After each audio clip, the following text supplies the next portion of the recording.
Okay,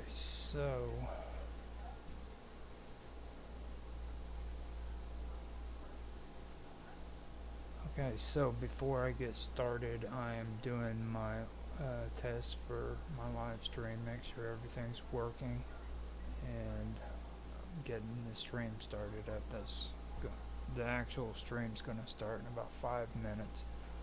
At the moment, I'm testing everything out, making sure it's all working. Odyssey is just now kicking in, checking the audio for it. At the moment, I'm testing. Sounds like it's working pretty good. Stream's gonna start. YouTube's working. So before I get started, I am doing my test for. And again, I forgot to start. I forgot to start my X, formerly Twitter stream, and I'm posting the live stream on X now. So forgot to start my audio. Sounds good. Gotta make a description for it.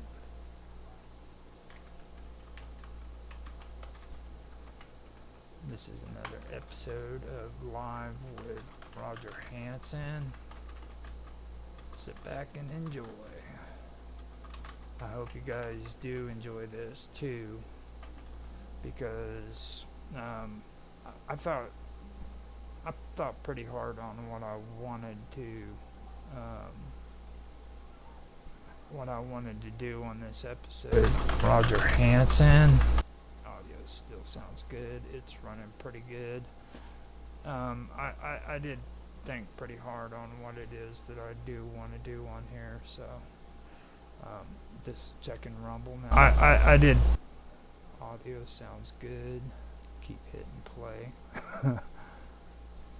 So it looks good on Rumble, and now I have to hit refresh on Twitch, see if it's kicking in. And now I have to, yeah, Twitch is sounding good. So we are set up and ready to go. I have my cool slideshow going. Got 3 minutes. In 3 minutes I'll be back to start the show and hit record. It's not only going to be a stream, but I'll archive it later as well, where it'll be edited out and looking nice. So with that, I'll be right back. I'll go grab some coffee. If anybody knows me, they know I can't do stuff like this without a cup of coffee, so I will be back.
Oh, sorry about that. Running a little late.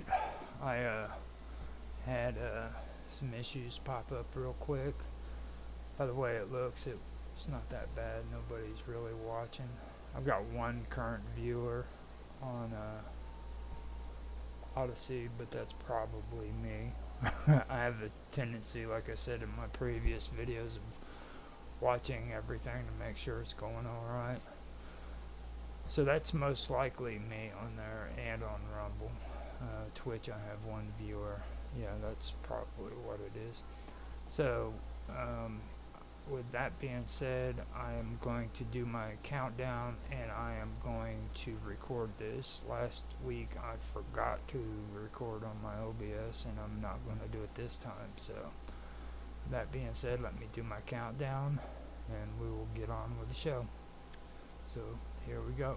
3, 2, 1, now. Hello everybody and welcome back to another episode of Live with Roger Hanson. Tonight I'm going to be doing this show like I've been doing the 3 of them before this one. I am going to be doing it solo. And I'm doing that for a reason, because this is something that I really do need to get into the habit of doing. And I really haven't had time to actually get into the topics that I want to talk about, because I've been doing roundtables, a lot of roundtables, a lot of live streaming. And there's things that I do want to cover of different topics and stuff. So with that being said, I will start my my show. And first, what I'm going to do is, like I've been doing, I'm going to go through different topics. Considering this is one of the few times I'm actually doing a live stream in this format on Twitch other than video games, I will start out with the topic of video games, even though there has been a lot of things that have happened over politics in the last week. I am going to go ahead and I'm going to discuss my what's been going on with me in the last week when it comes to my video gaming and things of that nature. Besides that, I know it's 10 o'clock now, and a lot of you guys on Twitch are needing to go to bed. It's your bedtime, and yes, I am talking to the adults. You know who I'm talking to. We know how you guys on Twitch roll.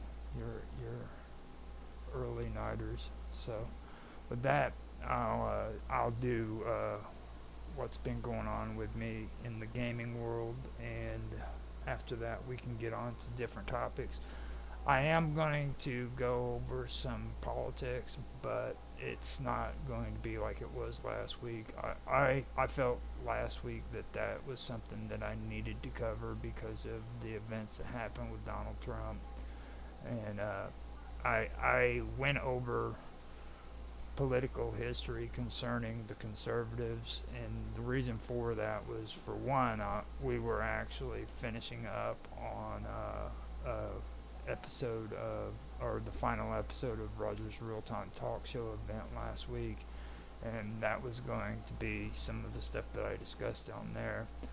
It turned out to be an excellent video series. It's the second season, and I think we did a good job on it. If you guys that want to check that out, feel free to. We had quite a few people on there that brought a lot of good insight on it. For one, it was Bob Dub, and then Auto Excelsior was on there, as well as Mr. Robot, and then Within the Vacuum even showed up. They're all on minds.com. You can check them out there.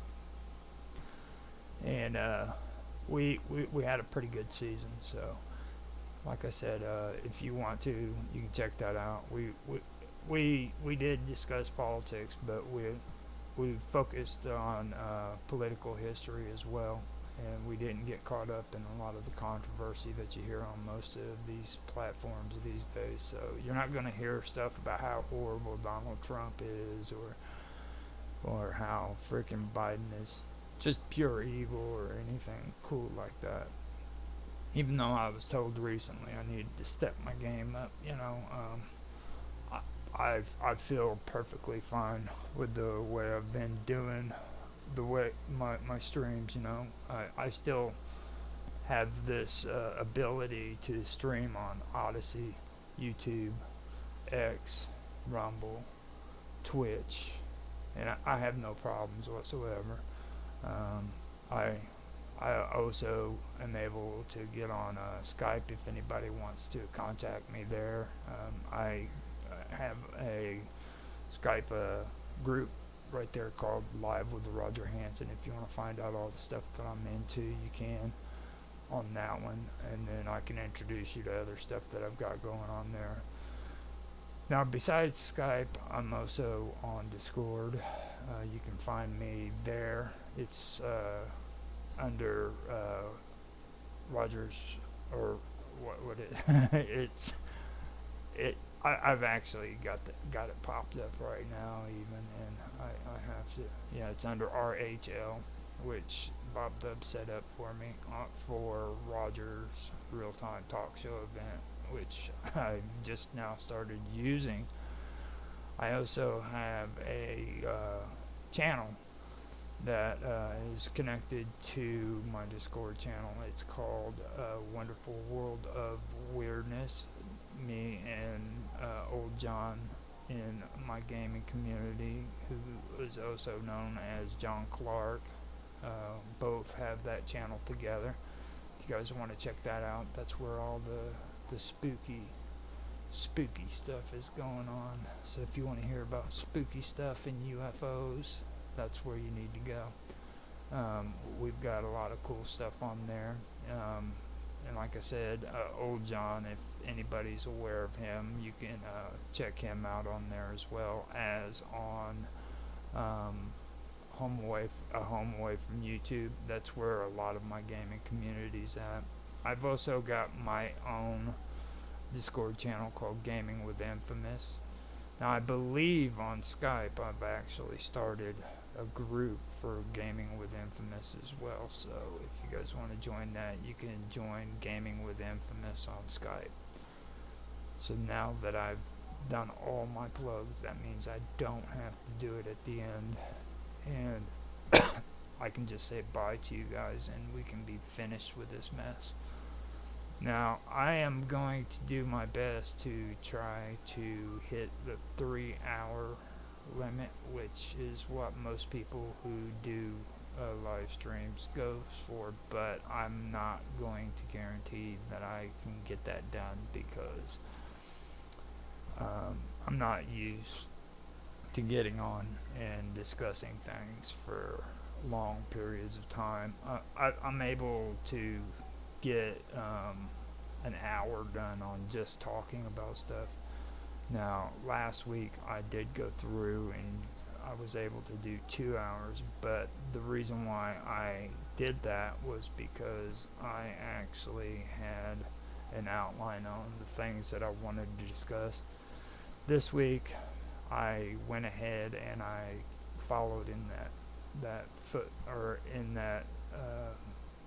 that direction, and I did an outline for the major topic that I wanted to discuss, which is again going to be history, but it's going to cover ancient history, and this is going to go all the way back to ancient Samaria and into the Babylonians and the Akkadians and eventually into the Assyrians.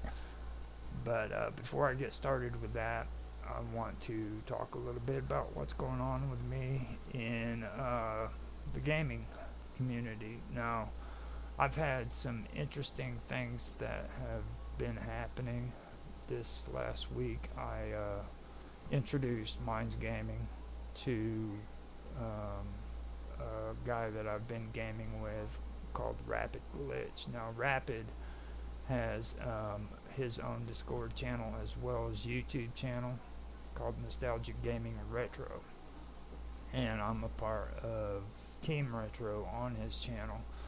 And with him, he is coming up with like challenges for video games that are old retro games, and it's a cool concept. So if you guys want to check, uh, if you guys want to check that out, then feel free to do that, and we can turn around and um, have you on board where you can be a part of these challenges and stuff.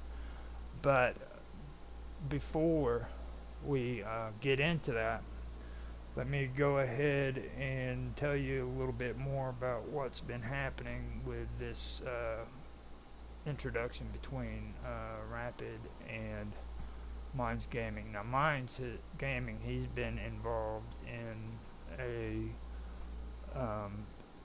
platform, I guess you could say, or an ecosystem for cryptocurrencies called Mint.me. And I actually went in before this, and I created my own token called the WOW token, which is for the wonderful world of weirdness. I just shortened it down and called it the WOW token. And I've been posting those. I've been posting my content not on X, not only through X for uploads, but also through Mint.me, to where people who are interested in it can go on there, and if they want to support what I'm working on there, they can.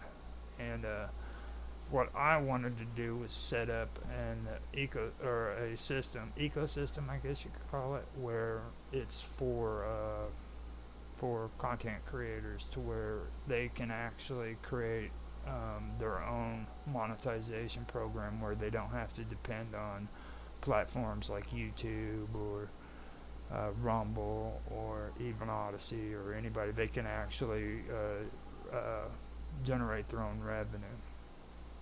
So I started that, and I've been working on it for a while.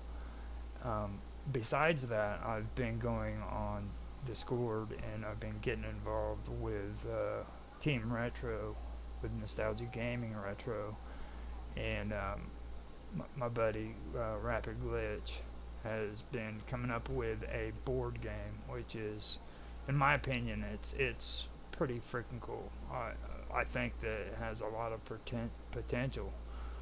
And since I'd say about a year and a half ago, we've been discussing doing a actual video game, creating a video game for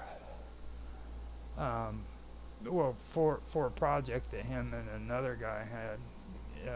He went by Cosmic, and Cosmic ended up falling off the grid, so it ended up being just me and Rapid discussing this.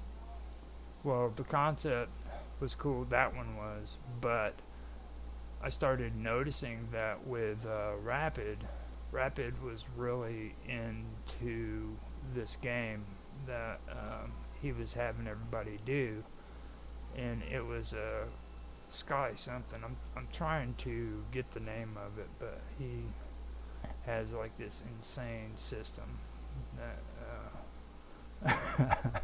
that he has on his Discord channel. So it's basically, the game is like a Battleship, okay, but instead of it being Battleship, it's air assault, kind of like, and that is what got my attention. He was really into it. It's a really good game. So I went and I introduced him to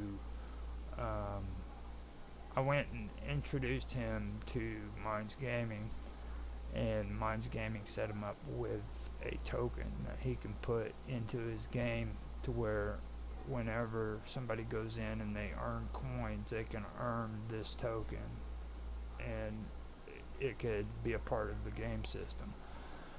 So we got that set up. Now I have to get Rapid to where he can meet up again with um, Minds Gaming so that they can get everything moving along because Rapid's not really big with cryptocurrency. He doesn't know very much about it at all. So when he goes through this, he's going to have to be guided through it. And that's one thing I can say about Minds Gaming. He's really big on helping people out. So if you guys ever want to get into making your own coins and stuff, he's the one that you need to talk to. You can contact me if you're on Discord, and I can get with you and hook you up with him because he's not big on Discord. He doesn't like Discord because he feels that they're stealing people's data and stuff like that. He's what I refer to as an open sourcer.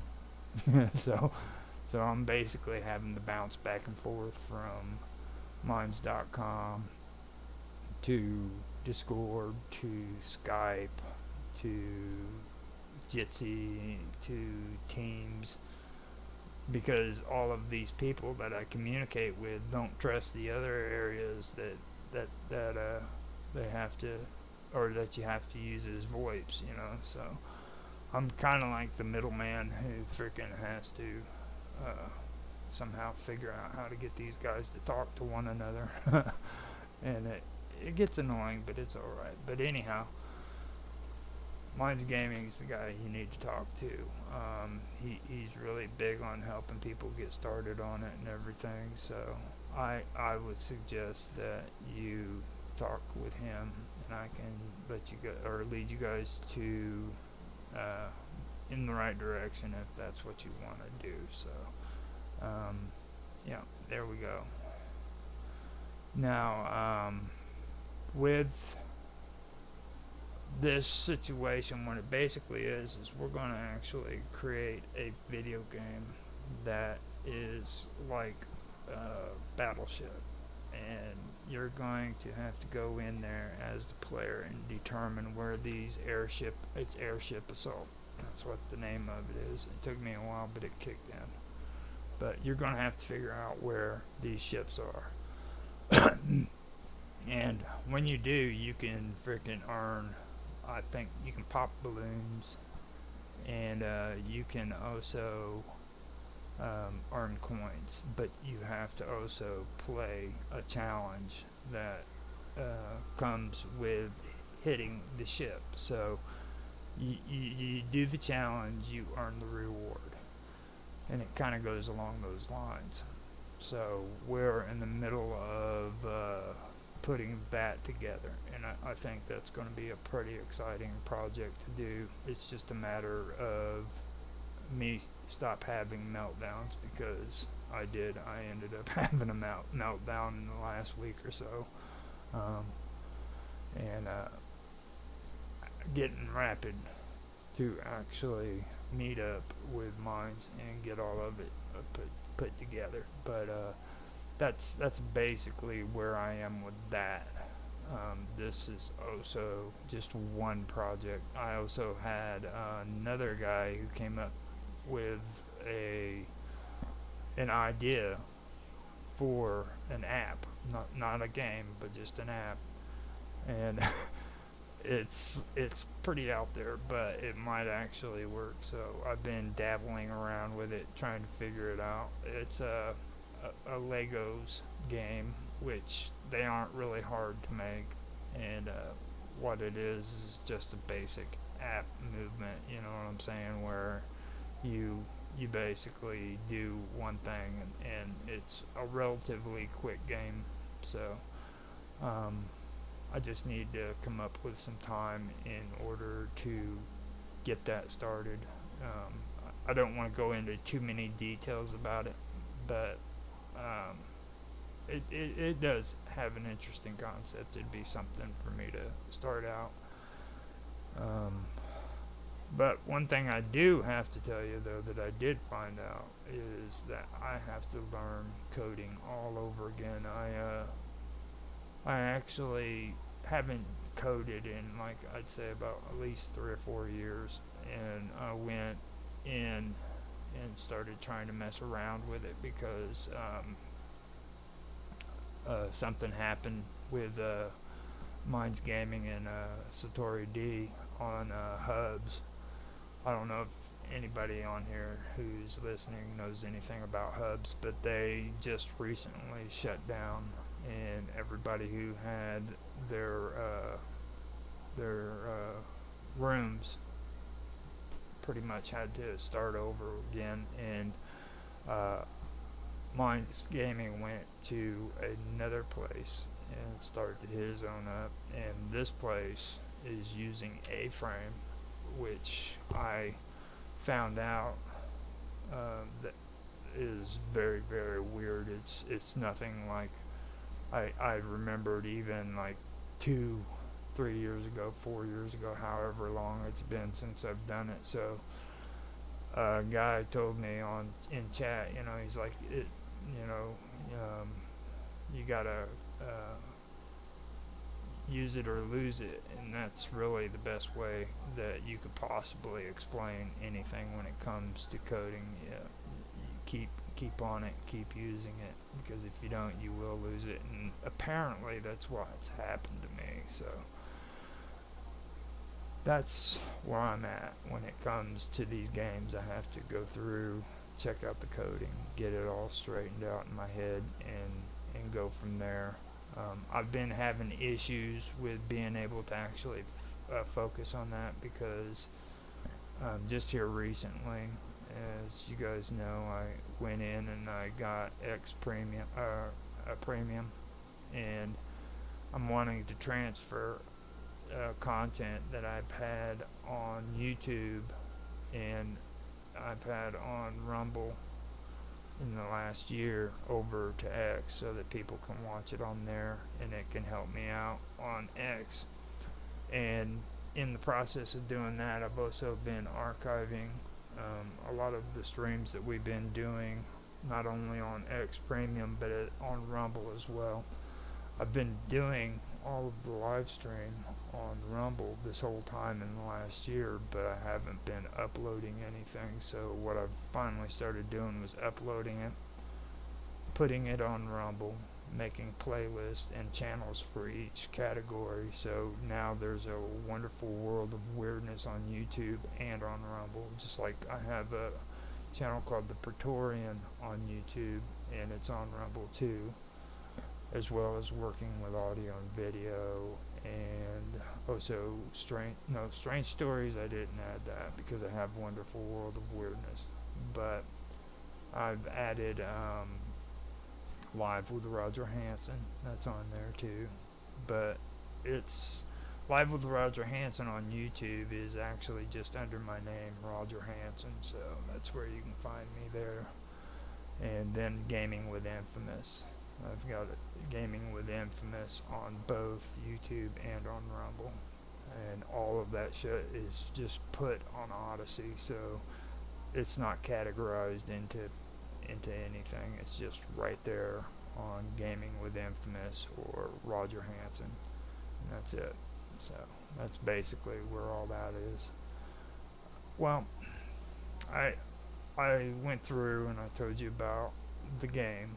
I mentioned how Minds Gaming and Rapid are supposed to be working with me on that. We can get that through. That's kind of at a standstill at the moment. I don't know how that's going to work out, but that's something that's happened within the last week, and I think that there is promise with it. It's just the motivation to get it all going and stuff of that nature.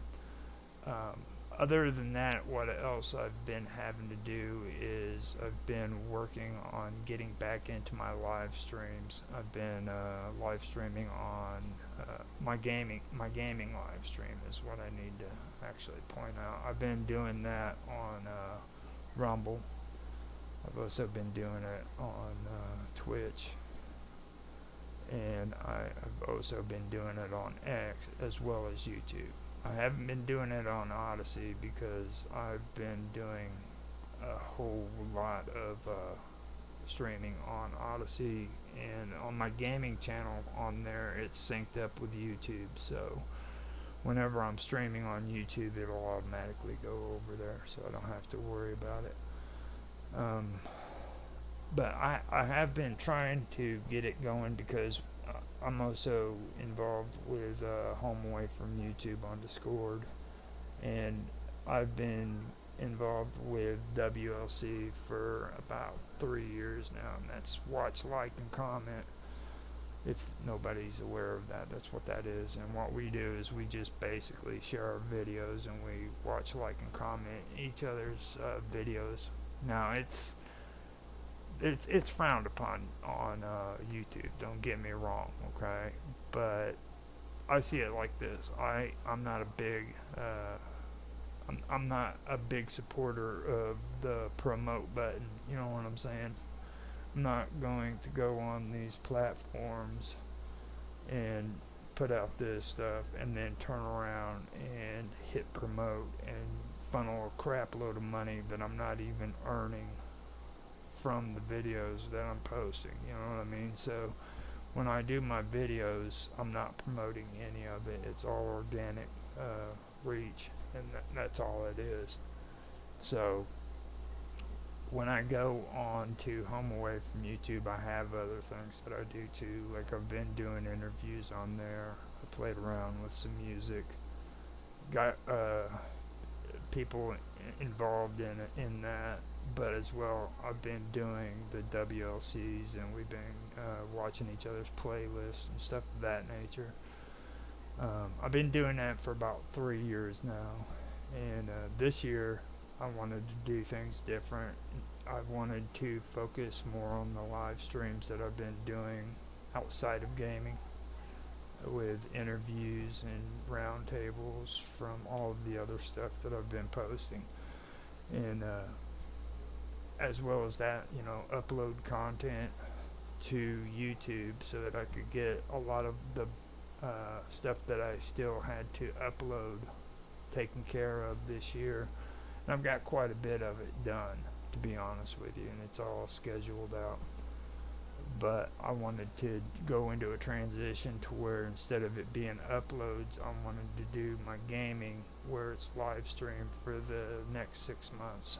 I stopped doing the uploads in June, started doing the live streaming in July, and I want to keep that going until November and quit doing it in December, and whatever is kind of lingering off into December, let that just come to an end so that I can have a straight year of live stream and stuff like that. So it's been interesting because, like, now I'm going through that transition, and I'm also wanting to take a break from the streams that I've been putting out. And earlier on this year, I had Summer Todd in Austin take a break from doing Summer Todd's mystery show, and Austin made a comment to me. He's like, he's so used to doing the show now that it doesn't really feel right, and I think I'm going through the same thing. What I would call it, though, would be withdrawal symptoms. I've been doing so many streams and so many edits and stuff like that I really don't know what to do with myself. It's just that simple. I just have no clue what it is that I am going to do with myself. I've been restricting myself to doing just the show once a week. I still do my edits, and I'm live streaming my video games so that I can participate in the WLCs on Home Away from YouTube. And so far, it's going great. But the whole sitting around and not doing anything is what's really taken me. It's something that I've been having to work with, and I'm getting through it. But it really is a job for me to actually deal with. So I mean, it's not bad, and I hope that I can get used to it. it's just like with me doing this, you know.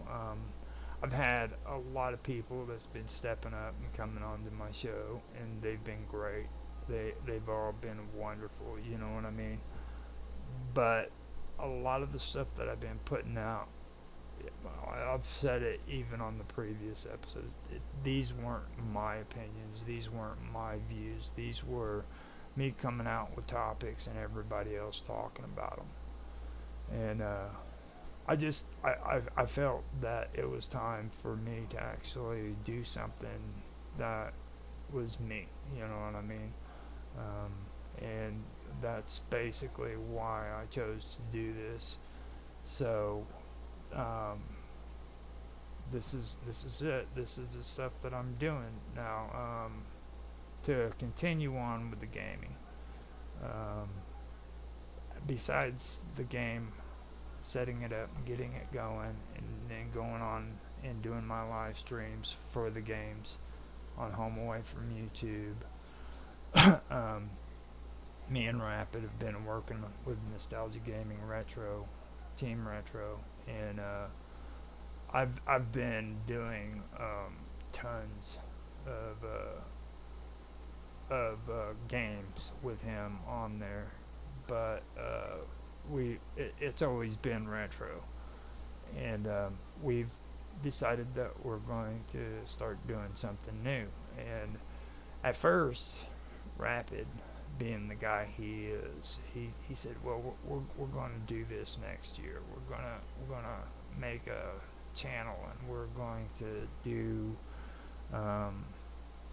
Well, first of all, Roger, what we're going to do is we're going to have you do the podcasts and stuff. You know what I mean? So, of course, I'm doing the podcast, and Zach is doing something. I'm not quite sure what he's doing, but Disney Magic Zach's going to be doing something with me and Rapid. And this isn't going to be on Nostalgia Gaming Retro. This is going to be a new channel. And he's going to have his show and do the stuff that he's doing. I'm apparently doing the podcast, and then we're going to be playing multiplayer games together, live streaming it. And I know that our first game that's being scheduled in is Quake. And I remembered the old one, and I knew that was good. So I went in and I did one with Rapid, and it was pretty good. I thought it was. So we are in the process now of setting it up to where we will be doing that. Now, this is the thing about Rapid. Now, Rapid says, yes, we can do this next week, or next year, and we can get it going next year. But he played this one game with me in Sudokuno, I believe is what he goes by in gaming, and he got real excited. So, and this is what he does every single time. He got real excited about playing it, so now he wants to step it up and start playing it in August, you know. So this is going to be starting up in August. Like I said, I played around with it with them in that one game, and I think it'll be good. It should be good. Besides that, I've been also playing Doom. I've been playing the new Doom, and I'm going to tell you guys right now, those two games are pretty cool from my point of view. And I played the original ones, and I love Doom, the original Doom game. And I haven't played any of the newer versions. And what happened was about a year and a half ago, my son, well, it was on my birthday, my son gave me a Steam key for Doom, and I didn't play it until just this last month, and I love it to death. It's cool, you know. It's actually a pretty good game. I, I feel like I'm actually playing the old game with a new game twist. You know what I mean? You can still use your fist and stuff, and you got a chainsaw where you can grind through somebody's head. Just cool shit like that, you know. And that's what I remembered about the original Doom game. It was just so cool. And if you guys need to have anybody give a review on that game, I can tell you 100% it's a fun game. Just when you go in to set the settings, I would suggest that you not go according to the suggestions. Like when they tell you to make it just to where you can barely see Doom, don't do that. Make it brighter than that, because if you go according to their suggested view, everything is dark. So you have a red background for an atmosphere, because this takes place on Mars. So you have the red atmosphere, but everything else is solid black. So you're going to have a hard time seeing. That's what my son did. He didn't go according to those settings so that he could actually see what he was doing. And for me, I'm starting to see that is a big issue when it comes to playing that game. Other than that, though, I love it to death. It's a great game. And I think it's worth playing if you're wanting to give it a try, you know. So I've been doing Doom. I'm getting ready to play with Rapid and them. I think that's going to be an excellent game to get into, to be honest with you. I've done one round of it, and I think that it's going to actually work out. It's Gauntlet. We're going to play Gauntlet, and with the new version of Gauntlet, we're going to be doing that, and I think that's going to work out really great.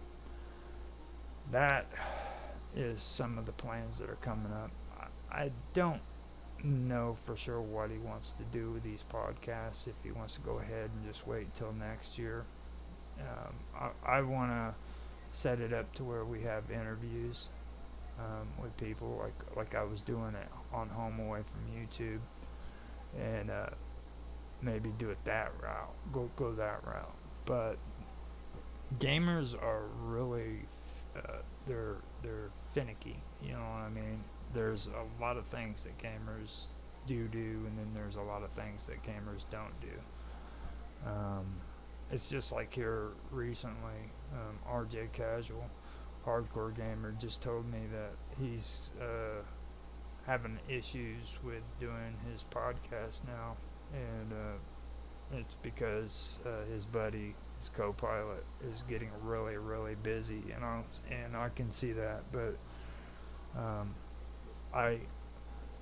it's a shame, to be honest with you, because he does a really good job, and I think it would be an injustice if he didn't at least continue the podcast on his own. If not, you know, reach out to maybe I don't know, somebody, you know, that he's close to, and just keep it going, and because he does a really good job of it. It's really hard to find people who's willing to do podcasts about the gaming world, and not just the games, but like the background and what goes into it, the whole thing about the industry and the whole 9 yards. I just done a interview with a guy by the name of Mark, and he was telling me in it that he would be willing to well, he does Dragus Productions, and he told me that he would be willing to do a gaming show, you know, on radio, but the thing is, there has to be like certain kind of topics that they would have to go by, and all the time he's talking to me, the first person I was thinking was RJ, because that's the kind of stuff he does and the format he does his podcast with, you know.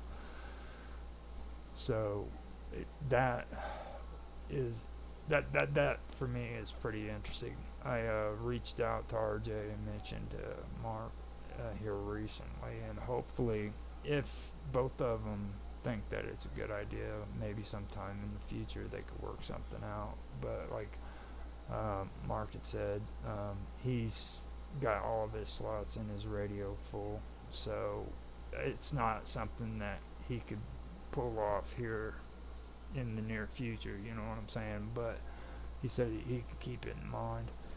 I told him about RJ, told RJ about Mark, gave all the credentials back and forth, you know. But I think that it would be a pretty good project for both of them to work on together. You give RJ a chance to get into the radio side of things and see what that's about too, because he's got a lot of talent. And I'm not trying to brag him up or anything too much, because I know how humble he is. He's just the most humblest dude I know. You know, him and King Lion of Locks, two humble dudes. So those are two people that you do need to check out, though. They play a lot of cool games. Rapid Glitch, Nostalgia Gaming Retro. He's another one. Now you have other people that I would suggest as well. Rockstar. He's another guy that I follow. Now Detective Fallen. This dude is the bomb. He's pretty cool. He does a lot of really good gaming as well. Now Maxi plays RPGs. I mentioned him last week, I believe. You might want to check him out. Now he is another guy that I do want to do a gaming interview with, because here recently he had a pretty bad ordeal that happened on YouTube. They literally went in and just took away his old channel. He had built his followers up to about 350, 330, like on my gaming channel, and they literally went and accused him of spamming. Now, I've never heard of spamming at all when it comes to YouTube. I don't understand it, don't even know what it is. I've been in trouble on YouTube for just a handful of things.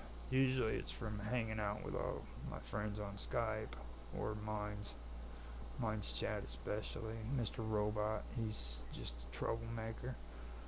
But those are usually the only reasons why I've ever gotten in trouble on the internet. So I don't really understand what spamming is about, to be honest with you. But they went in and they took his channel away from him, and he had to restart all over again. And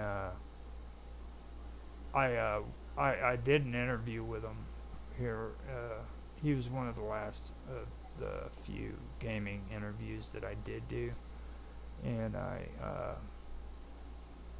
that was before he lost his old channel. So he's starting up again. He went back to YouTube, but he also started a channel up on Rumble.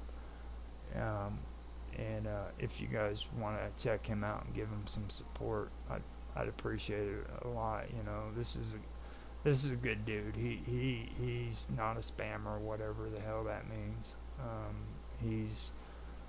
It surprised me when I heard about it, to be honest with you. I would have never even accused Maxie of ever freaking doing anything like that. And to be honest with you, it really pissed me off. That's how great of a person he is on there. So if you guys want to, go check him out. He's supposed to be on Odyssey too, but it's like I said, these gamers are all finicky. Like, trying to get them to actually give you links to their freaking channels on other platforms is so hard for them to do, you know what I mean? I'm like, God damn, dude, seriously, just send me a freaking link, But I did get a link for him on Rumble. I don't know how much he's posting on there, but he's supposed to be posting stuff on there, and hopefully things will work out with him on there. I suggested Rumble to him because I started on Rumble, and so far I like everything that's going on there. I tried D Live here recently, and I'm not too impressed with them. They kind of remind me of Twitch, but on like freaking crack cocaine, you know. So, um, plus, I do feel awkward about having streams like this on Twitch. To be honest with you, I've always been big on doing video games on Twitch. So since I'm able to run my mouth on this server or this platform and say stuff, there's one thing I would like to ask. If you actually get on here and you want to hear this stuff, have conversations in my chat, all right? Because they have these crazy ass achievements that I need to do, and it says that I need to have 5 people talking in chat at the same time. Now, I've been paying attention to this stuff, not just on Twitch, but on YouTube and on freaking Odyssey, all of them, Rumble. I've never once ever found 5 people on one chat speaking at the same time. Not unless it's somebody that's big, like freaking news, you know what I mean, where the chat is constantly moving down. But other than that, I've never seen like ordinary freaking chats actually have 5 people doing a conversation. If I saw 5 people talking in chat at the same time, I would literally have a heart attack. And I'm talking about all of them. I don't even think X would have 5 people doing chat. You know, I doubt it, to be honest with you. So if you guys are on there and you're actually watching this, you know, give a brother some love. Give a brother some love, because I wanna see 5 people actually talking if I can. It would be a miracle, to be honest with you. I've never seen it before. So I believe I have done well. I have taken up 46 minutes of running my mouth just on video games. So that's basically the deal with what's going on with me in video gaming. Like I said, this is good stuff, you know.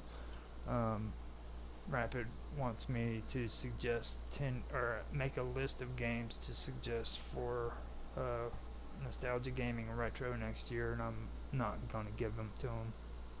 He does this to me every year. I give him a list of games for retro games, and he decides that he's not going to do any of them. Yeah, so I'm done with that. That will not happen this year, Rapid. Okay? It's bad enough that you make me play the games you like, but now you're asking me to suggest games so that you can properly turn them down. It's not going to happen, dude. And this dude, he doesn't just suggest games, he suggests horrible games. I mean, horrible games that are freaking hard to play. And I never liked him, you know what I mean? But I do have to give him credit. He did show me that Pokemon was actually a good game. I will say that. And that was hard for me to really admit to, because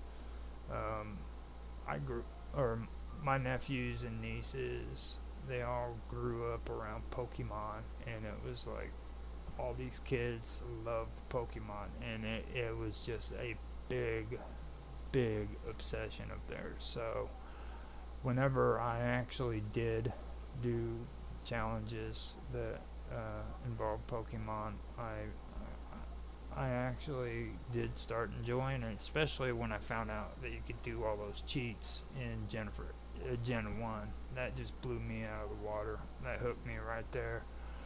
Then after that, Nostalgia, or Rapid, ended up having me do a Nutslock for him. And we got into some pretty good edits on that one. And I've got to admit, I learned a lot about setting up templates for videos and using sprites and things of that nature. So that gave me a lot of experience there. I've been really big on the whole editing videos and doing new things with that, as well as, you know, working with Blender and coming up with CGI.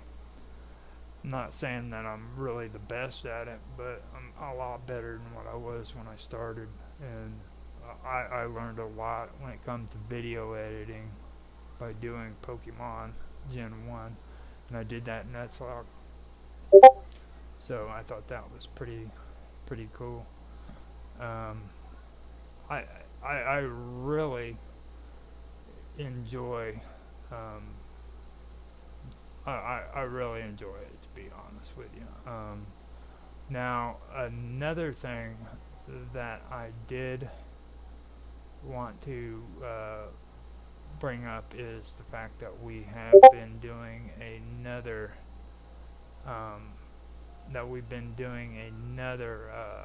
episode of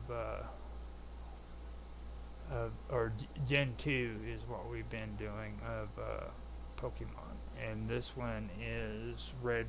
No, it's gold versus silver. And I'm on the gold team. It's me and Zach versus Rapid. And at one time it was Matt, aka Linda, but he had to back out because of issues that were going on with his personal life, him and his sister. So he got replaced by Sudakuno.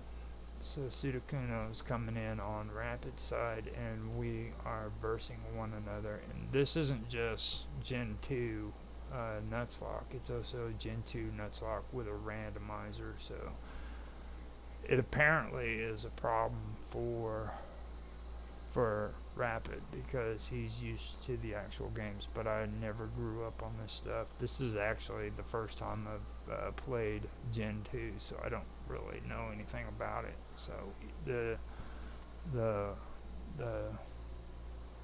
randomizer really doesn't affect how I play, considering it's the first time I played it.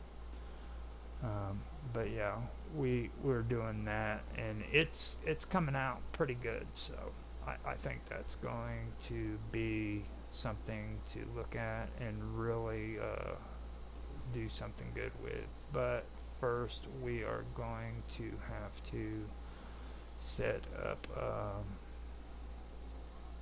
it up to where we can do this better, because we've been having some technical issues when it comes to file transfers and stuff like that. It looks, on my part at least, with me and Zach, that we're coming through it with shining colors, but that's only because we're better gamers than what our rivals are. You know, sorry about that, Rapid. Need to step up your game, dude. Get things rolling, which I really shouldn't be saying that, because it's like I was just told that by Jaffe Ryder. He told me I needed to step up my game.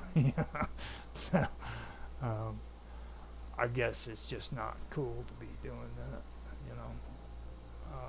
Now, what is going to it's coming up on 52 minutes, so I might as well just go ahead and stop talking about gaming, and we can get into the other topics. Like I said, I do want to go over some of the stuff that concerns politics. So for everybody on Twitch, it's your bedtime now, so you need to go to bed, and I will be back on here a little bit later, and we will talk a little bit more about the gaming. Alright, now before I get into that, what I do want to do though is take a small break real quick and come back and then get into the other things that I want to discuss. So with that, I'm going to leave you guys with a small song right now so that you guys can listen to it, and I will be back here to give you guys a little bit more. So this is coming from Austin Todd. His music, it's called Classical Mayan, and after this is done, I will be back with the second part of the show. So I hope you guys enjoy.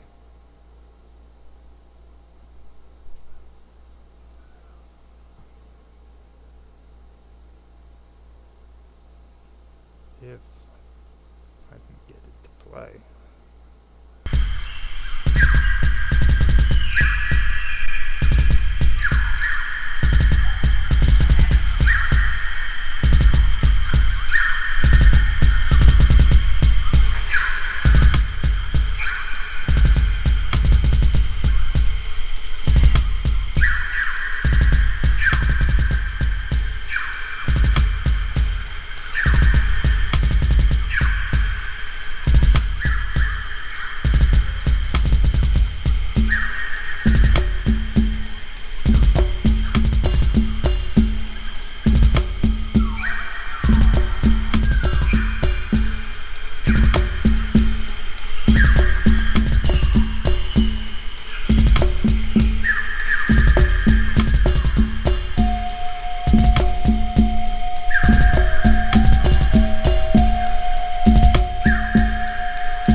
By 750 AD, as the warfare and sacrifices only increased, overworked land also began to lead to massive crop failures.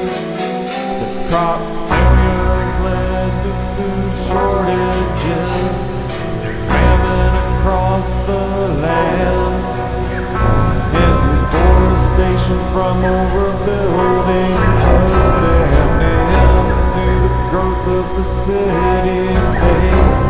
By 900 AD they lay abandoned, reclaimed by the desert and jungle.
Okay, so I hope you guys enjoyed that. I guess it had just ended right whenever I was talking in chat. Mark joined me on YouTube chat, and I wanted to say thank you for joining me, Mark.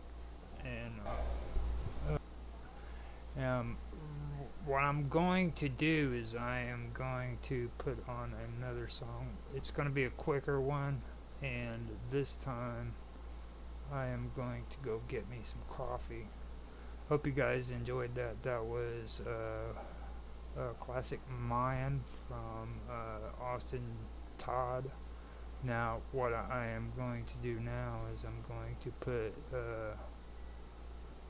another song in. I don't think I should put his song in. What I'm gonna do is a demo that John Clark gave me. Actually, no, you know what I'm gonna do? I'm gonna do Whiskey Blues. I'm gonna let you guys listen to Whiskey Blues from John Clark. This is a 3-minute song, so sit back and enjoy it, and I hope you guys do enjoy it. I'll be right back. I gotta get my coffee.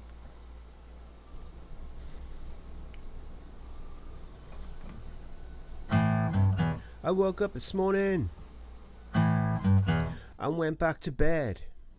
I got up this morning with a pain in my head. Whiskey and beer are my only friends. They justify means to an end, because I'm here to tell you about my blues.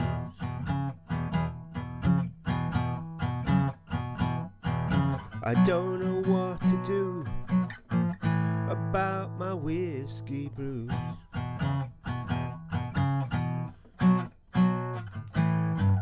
I got up this morning and went back to bed. I got up this morning with my tongue like lead. Just another day, be out with my friends. I just don't know how I'll make amends, 'cause I'm here to tell you about my blues.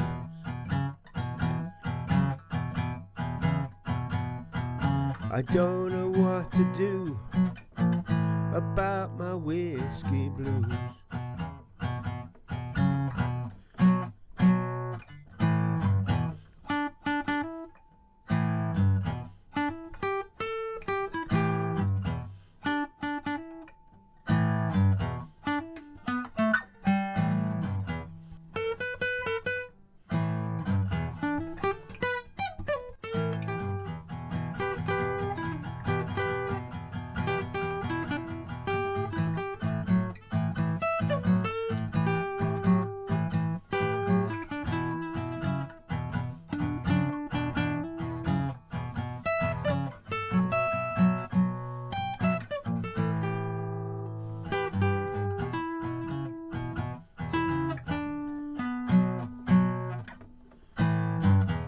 No more mornings and no more nights. All my drinking has won its fight.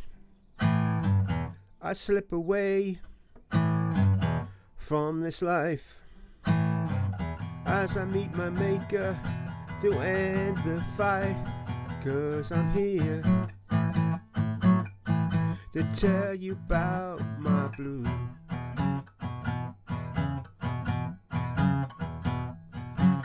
Don't know what to do, Lord, about my whiskey blues.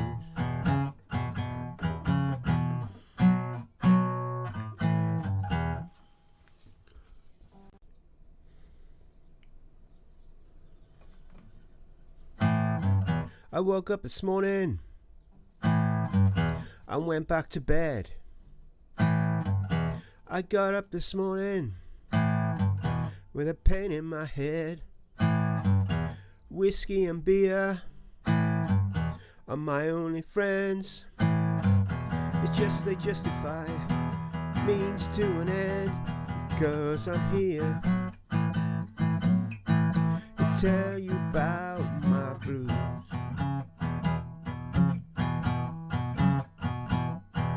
I don't know what to do about my whiskey blues.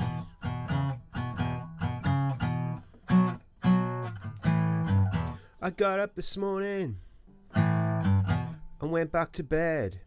I got up this morning with my tongue like lead. Just another day, be out with my friends. I just don't know how I'll make amends. 'Cause I'm here to tell you about my blues.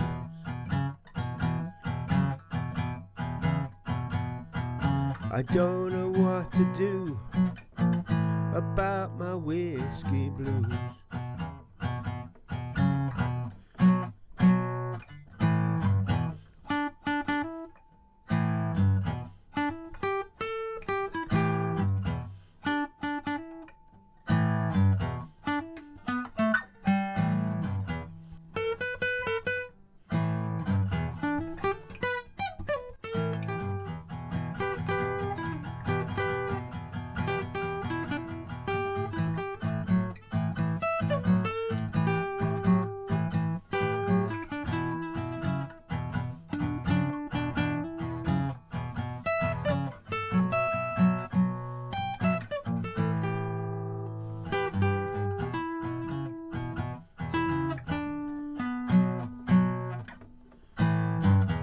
No more mornings and no more nights. All my drinking has won its fight. I slip away from this life as I meet my maker to end the fight. 'Cause I'm here to tell you about my blues.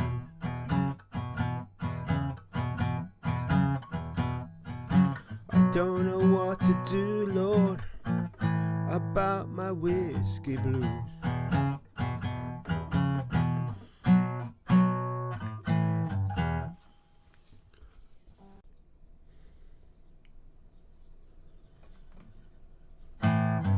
I woke up. Alright, so that is John Clark with his Whiskey Blues. Now, I'm gonna tell you right now that is just has just come out. You can check out John Clark's music on Spotify, I believe it is. No, not Spotify. Yeah, it might be. it's it's for music, is what I know. I can actually pull that up and let you guys know. Just stop being lazy. I'm actually on Discord too, by the way, if you guys want to check out that and talk to me. He is actually on it's Spotify. He's got And So It Begins, which is his acoustic music. He's actually got new music coming out, and him and Austin are collaborating together. So they're coming up with some good stuff, and if you're interested, go over and check them out. I believe he's going by Old John on there. Yeah, Old John, and So It Begins is the name of the song. So feel free to check it out and give these guys some support. So Mark is on chat. If he feels like saying anything, he can say whatever he wants. I told him that I needed to go get a smoke and get some coffee, and that's what I did. I went and got some smoke and I got some coffee. And that's basically, and when I say smoke, I'm talking about a cigarette, so you guys know. So now, since the music is over, I am going to switch all of this back to my background slideshow so that I can stay focused and not get distracted, because I'm really good at getting distracted, guys. Now, before I continue too, I want to thank everybody who helped with making these slideshows. I don't get very many chances to say that, because these I keep forgetting, for one thing. But Mr. Robot off of Minds.com chat helped me with some of this.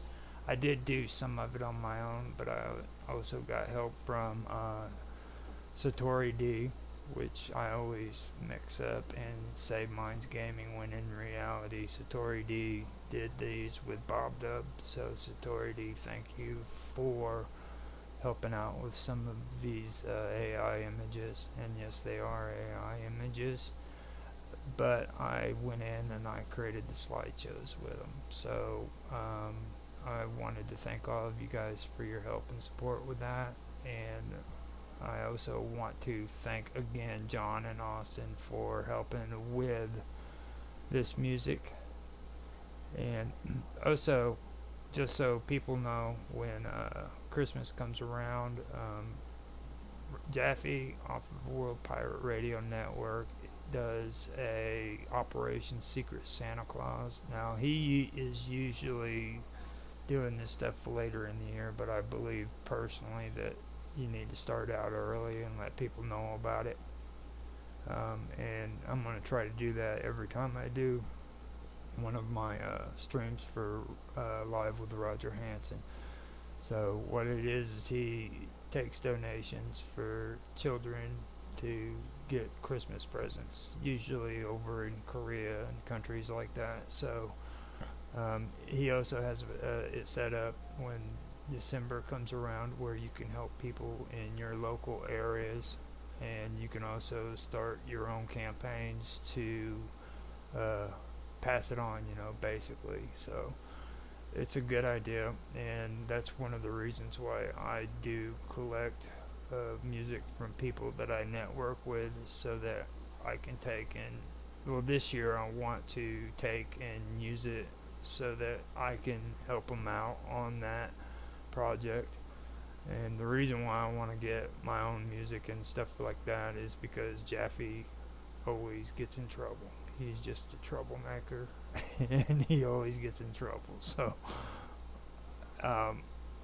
when Christmas comes around, I'm gonna get stuff that I can put together that isn't copyright infringement. just saying it nicely. He's a troublemaker. He's a pirate, for goodness sake, you know.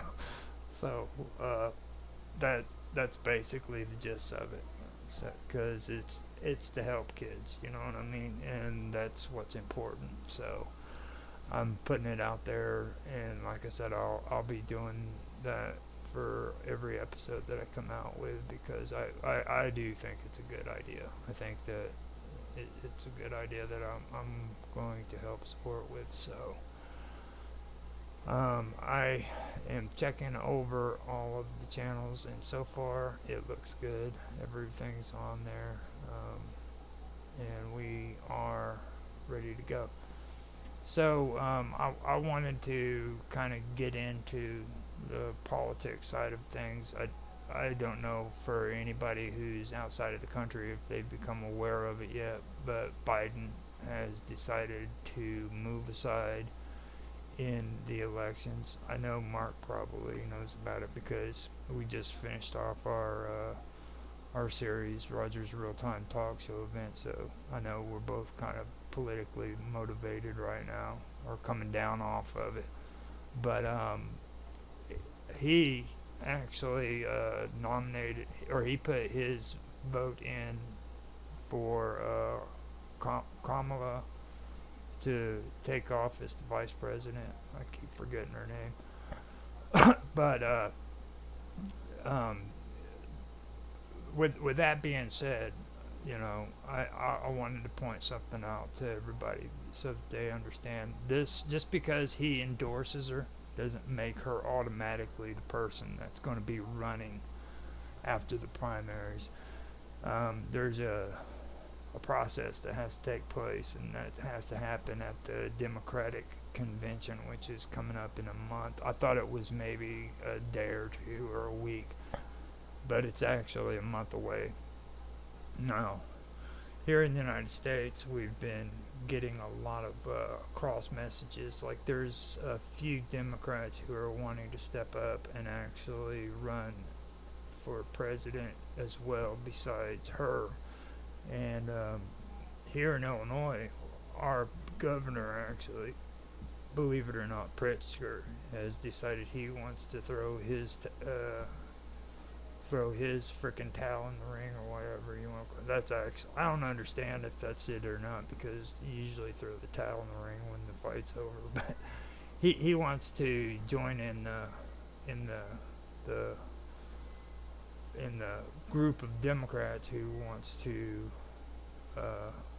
become president of the United States. And yeah, Mark says he heard about it yesterday, so I figured you did. So I figured I'd put that out there, because I know we had just gone over it, and in the last episode I went over some of the stuff about conservatism and things like that, which I mentioned earlier before you came on, or you might have actually heard it, I don't know. But I figured I'd wait until after the gaming to start talking about the politics, because, well, you know, politics, first of all, sucks. To be honest with you, I didn't even want to start talking about it until we did Roger's Real Time Talk Show event, and Mark and me and Tan Hai Tran were talking about it, and I decided to give it a try, you know. But this is pretty interesting news. I said it on Naroki 5's show last night when we were doing his show, that just sit back and enjoy the show. This is probably going to be better than any frickin' soap opera that has ever frickin' been put out on television, okay? I mean, it goes from one extreme to another extreme to another extreme, and like you would think that an election would be just as or bad when an assassination attempt happens on somebody running for president, but no, it doesn't in there. All of a sudden, you have a president who is completely senile and incapable of taking care of the country. And then he steps down as the person running for president so that the vice president, who he thinks will probably run for president, which probably will happen, knowing Democrats, she'll end up being the one that runs for president, can take his place. But, I mean, for me, I have a tendency of reading between the lines too.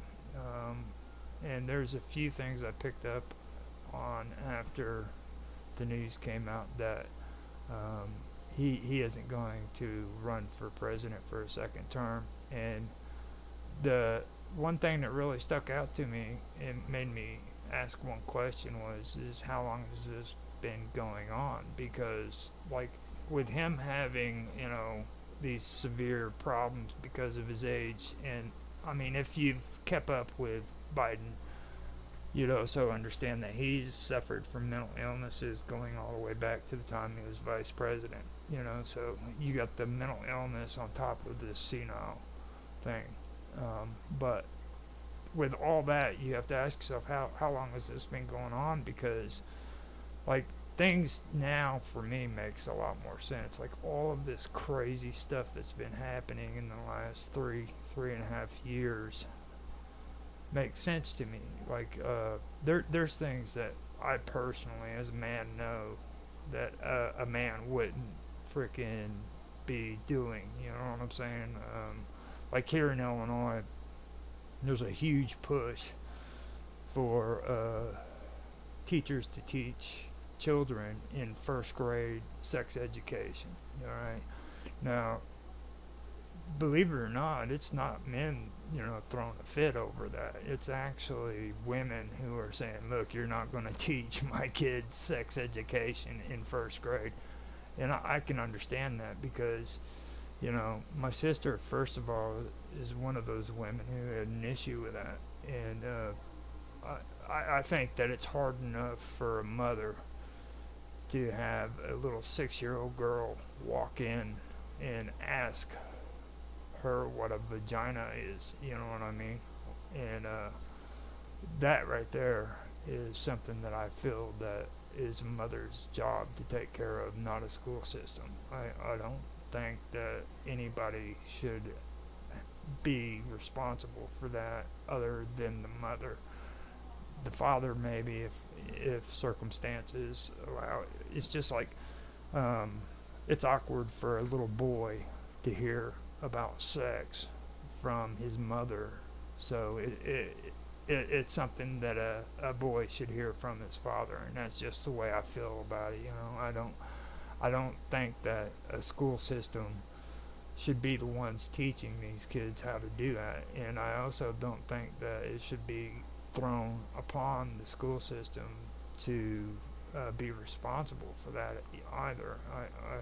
I really believe that that's something that should be taken care of within the home. And that's just my personal take on that. And for some reason, I keep having issues on my OBS with my slideshow and everything. It just keeps stopping. So give me a second on my slideshows. I got to keep track of them. But that's something that really sticks out to me when it comes to stuff like that, and a lot of this stuff, like I said, is starting to make more sense. This is something that a radical far left woman would come up with, you know what I mean? And all of this insane controversial stuff is something that really focuses more on like a woman's view than what it would a man's view. Like Biden, first of all, he is very extremist when it comes to his radical views. Don't get me wrong. And a lot of people, they like to say that Obama was the puppet master. with all of this, but I think that it's vice versa. I think that Biden was actually the one behind the scenes calling all the shots, you know. And the reason why I say that is because I know a little bit more about Obama's political history than what a lot of people have, because Obama was known by everybody in the country after he became president, but you need to understand that he had a history in the state of Illinois before he actually became president, you know. And the one thing that I can tell you about is Obama wasn't a long-term resident in the state of Illinois. He actually moved here. He was given this seat, and he moved on politically to the White House. But he didn't stay here very long. He served in Illinois as a stepping stone for his next step in politics. And shortly after he left office here in Illinois, with all the talk and all the great things they say that he's done for the state of Illinois and Chicago, you know, shortly after he left here, our governor ends up getting arrested and put in prison because it was found out that he was selling the same seat that Obama had occupied to other people within the political circles. So he got in trouble with that and a few other things. So the whole thing for me, what I'm trying to say though, is this was only a stepping stone in his march to the White House. Now, when it comes to the actual puppet master, I believe honestly that it was Biden. Now, I heard earlier on X where they were talking about that, and I wanted to mention it, but I also heard about Hillary Clinton and all of this stuff. Now, the thing about Hillary Clinton is Hillary Clinton and Bill Clinton, they are pretty extreme, but they're in their own little group, in their own little category. Now, Kamala Harris and Obama and Biden, they were cohorts with the Clintons, but you got to understand these are two separate groups of Democrats. You know what I'm saying? Like, Hillary Clinton and Bill Clinton were more conservative Democrats. Believe it or not, there is such thing as conservative Democrats. But they took on that stance, you know. A lot of the conservative Democrats like to call themselves moderates, but that's basically what they are. So you've got their class of craziness, and then you have the Obama class of craziness, and you can't really confuse them, because even though they do work together, they're not one and the same. Their agendas are different in some ways, so that's something that you have to take into consideration with that. Now, when it comes to Kamala Harrison, there's another thing that I believe is involved there. Now, this has been on my mind since all of this started with the whole senile thing. Now, when the debate actually happened, and I was watching it, I've mentioned this on some of the previous episodes. It was horrible. Okay, I sat there and I watched it, and it was so bad that I had thought that I only watched half the video of it. But come to find out, after watching it the second time, I actually watched the full video. But at some point halfway through, I didn't want to watch it anymore. And for some reason in my mind, I told myself that I'd never finished it. And that was the only reason why I watched it again. So I go to watch this thing again, and it was just horrible.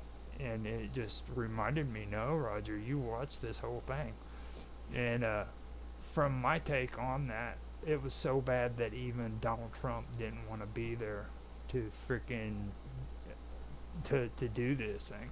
And now, the reason why I'm bringing this up is because like there's a few things that I've mentioned before that I'm going to mention again. Now, Biden is in hot water right now. Him and his son both, and this has to do with Ukraine, and has to do with a conversation that took place between his son and him on a laptop.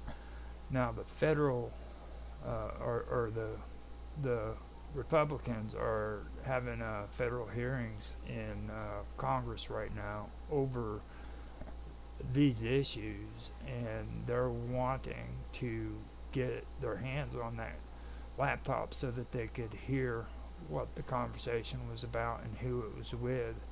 Now, the president has apparently used his political power to prevent the Republicans from hearing that, and I don't think that's the end of it. I think that Biden knows his son is going to prison. There's no way around that, and he has only one of two choices. Does he actually go to prison with his son, or does he play the part of the senile old president who steps aside and maybe he'll get some sympathy when his name's brought up and the investigation is finished? That's one take that I have on that. And the things that we have seen here recently could possibly be just a show to where they could he could actually save his own skin, basically. Now, with that being said, there's another thing that I wanted to mention about this whole thing with Kamala Harris. And for some reason, it reminds me a lot of Gerald Ford. Now, I know I've heard on the news media they talk about LBJ and the assassination with Bobby Kennedy, which, yeah, if you want to go the complicated route, yeah, you can compare it to that too. But I see more of a Gerald Ford situation that happens here with Gerald Ford actually being able to take office without actually being voted into office. What happened here, if you really look at it, was Kamala Harrison was able to get put into a spot of being nominated as president without actually having to go through the process of the primary elections, which would allow all these other Democrats to come together and debate with one another, and then the convention would choose who they wanted to run for president against Donald Trump. This would be kind of like a fast track of avoiding that whole process so that they could get Kamala Harrison into the position to run against Donald Trump. Now, I heard last night on Naroki from V where he thinks that this is just another way to darken Trump's image even more, because he believes, and a lot of people believe, that Donald Trump just has this in the bag. But I personally don't feel that the Democrats feel that way. You know what I mean? They've never shown any type of signs that they're going to give up. You know what I mean? I've never seen them give that kind of an attitude. So, in my mind, they still think they have the chance, no matter what. They're gonna try to get the office, no matter what happens. And I could see that, about Donald Trump's name getting even bashed even worse than what it already is. But I also see this as a chance to fast track a black Democrat woman, into a position where she could become the first female president of the United States. So I do see that as something to look at too. So does that sound crazy, Mark? I don't know. If you're still there, let me know. What do you think? Do you think that sounds pretty legitimate, or do you think I'm just being crazy like I always am? You know, but for me, that's my take on it. I know that a lot of people have different opinions about that, but that's just how I see it. I knew something was up. I was thinking that it was more on the lines of him being a drunk. He's already been he's already confessed to being an alcoholic, you know what I mean? And back when he was vice president, I remember hearing him say that he had a drinking problem. I guess one of his sons died from cocaine, I guess, which seems ironic that he has another son that died from or that has problems with cocaine as well. But he would do these he would do these announcements once a week for Obama, where he would get on the White House platform on Facebook, and he would give kind of like a review of what's been taking place over the week. And every time I watched that, it sounded like he was drunk, you know. And I brought it up in the chat a couple times, and it just seemed that he was always drunk. And Mark confirmed, nah, that sounds legit. So I've got confirmation from my buddy Mark, so it's all good. It has to be true. That's just how I feel about it. So thank you, Mark. So we have 2 against 1. No, 2 against 0. Nobody has ever gone against me. So, but you know, I thought for the longest time that he was drunk, and then I heard later on that he had some kind of mental disorder that was causing him to slur when he talks. So that's where I learned that he does have mental disability. And it's like I said, whenever I first started, it seems like now all of a sudden they're pushing this senile thing with the fact that he had mental disabilities up to make it sound like he's, you know, this poor decrepit old man. And it could be the case. I don't know. I'm not a fortune teller. I couldn't tell you if that's true or not. But for me, I just think that is more smokescreen. You know, it's a way for him to get out of this thing with a little dignity, but at the same time be able to save his own ass before he goes to prison. That's just my take on it.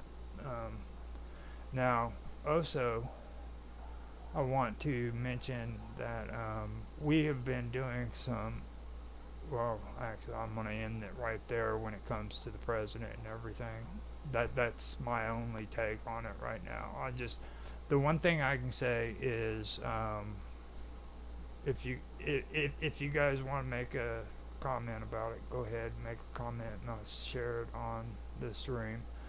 But other than that, sit back and enjoy the show when it comes to this this presidency, because this is going to be the most outlandish election that the world has ever seen. I don't think anything like this has ever happened worldwide. Okay, this is going to be like the whole freaking ball and chain, the whole circus, like everything. Like you're gonna, it just keeps getting worse and worse as you go by. So just sit back and enjoy it, because that's basically what this is all about. It's a show. But now that that's covered, I do want to get into or say something that tomorrow we are going to have the last episode for this season of Tech Talk, and if you guys can come on and check that out, you will not be disappointed. We have actually found something pretty cool to talk about, and believe it or not, it has to do with Odyssey. On Tech Talk, we usually we take time to go and look at alt tech platforms, and we've covered Odyssey, we've covered Rumble. We did a little bit of BitChute, but not very much. But we even talked about Rumble too, and Minds.com especially. But this is interesting with Odyssey. They're coming out with a whole new concept. Now here recently they got new supporters for tech, for their tech, and for their platform, because Library, which is their mother platform that they came from, ended up getting in trouble with a few government officials, shall we say, and they ended up having to discontinue their services. Well, Odyssey broke away from them, and they basically had to start on their own, and they got support from another group which introduced new technology, which I believe is called RView. We had it on the last episode of Tech Talk, which you can check out on Working with Audio and Video on YouTube and Rumble. Now, this next episode, we're diving deeper into it, because the way it was explained was pretty cool. But then we started going deeper and finding out stuff about it, and there's a lot of cool stuff that's happening there with Odyssey, believe it or not. Now, I've already been impressed with their live stream. Now, their live stream is a little bit complicated, but once you get through, like, it'll take you about a week or two to get over the process about how it is that you live stream on there. But once you get through that, you start figuring out that they have something that YouTube doesn't have, Twitch doesn't have, none of them have. It's like, say, like right now I'm recording as well as doing my live stream, okay? And say that something happens to this live stream to where freaking it's not good. And instead of me going in and taking that recording and live streaming all over again on Odyssey, all I have to do is go in to the settings. I can freaking take what I'm recording here and I can put it into this actual live stream without having to do another one in its place and deleting this one.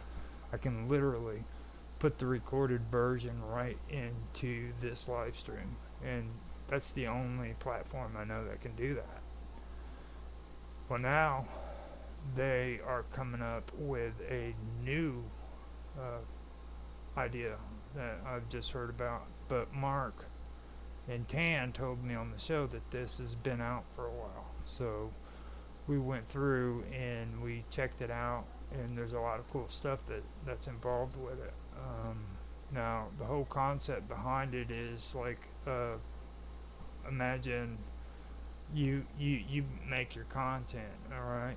Now, what happens is you picture like YouTube and Twitch and Rumble and X and Odyssey as being planets, okay? And each of these planets, you have to go to each of them to put your content on them separately. That's the way it works now, right? So, or you multicast to all of these planets. But with Odyssey, what happens is you take and you create your content, and instead of it going to each of these planets, imagine your content being a part of the stars that are above each of these planets. So you have each star representing content, and what happens is these planets look up at these stars and they get to pick and choose what they want on their platform. You know, so they're pulling them out of the sky. You know, pulling that content out of the clouds or out of the stars above them. Now that to me is a pretty cool concept, and I was fine with that. But then I turned around and looked at it deeper with Tan and Mark, and we started finding out some more cool stuff. So if you want to know more about that, show up tomorrow at 5 p.m. Central Standard Time, 6 p.m. Eastern Standard Time, and I believe it's 11 p.m. GMT, General Motors time, over in England. So you can check that out, or UTC. That's English for we rule the world, and you know it. So check us out there, and you'll trust me. I don't think you'll be disappointed by it. It's a pretty cool concept, and I'm not trying to promote for Odyssey. I just think it's a really cool thing that's happening there, and I would have easily overlooked it if me and Tan and Mark didn't actually go through and do this. So show up and you can find out more about that. I wanted to mention something else about something we had covered previously too.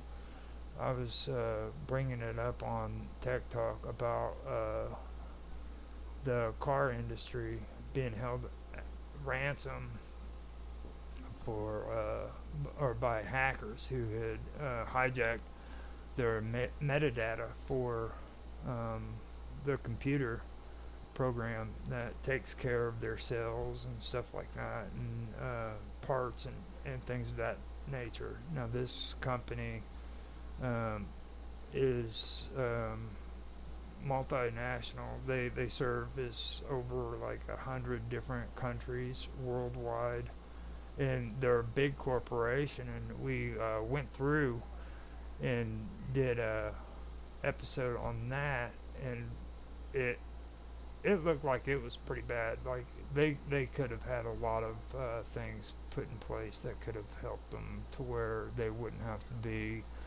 paying ransom to these hackers, but apparently they didn't even have backup. Well, this week something else happened that kind of stuck out to me after we had done that episode, and it's LaGuardia Airport. Apparently they had issues with their computers to where the entire airport was shut down, and this is coming from an airport who was also hacked less than 2 years ago, I believe.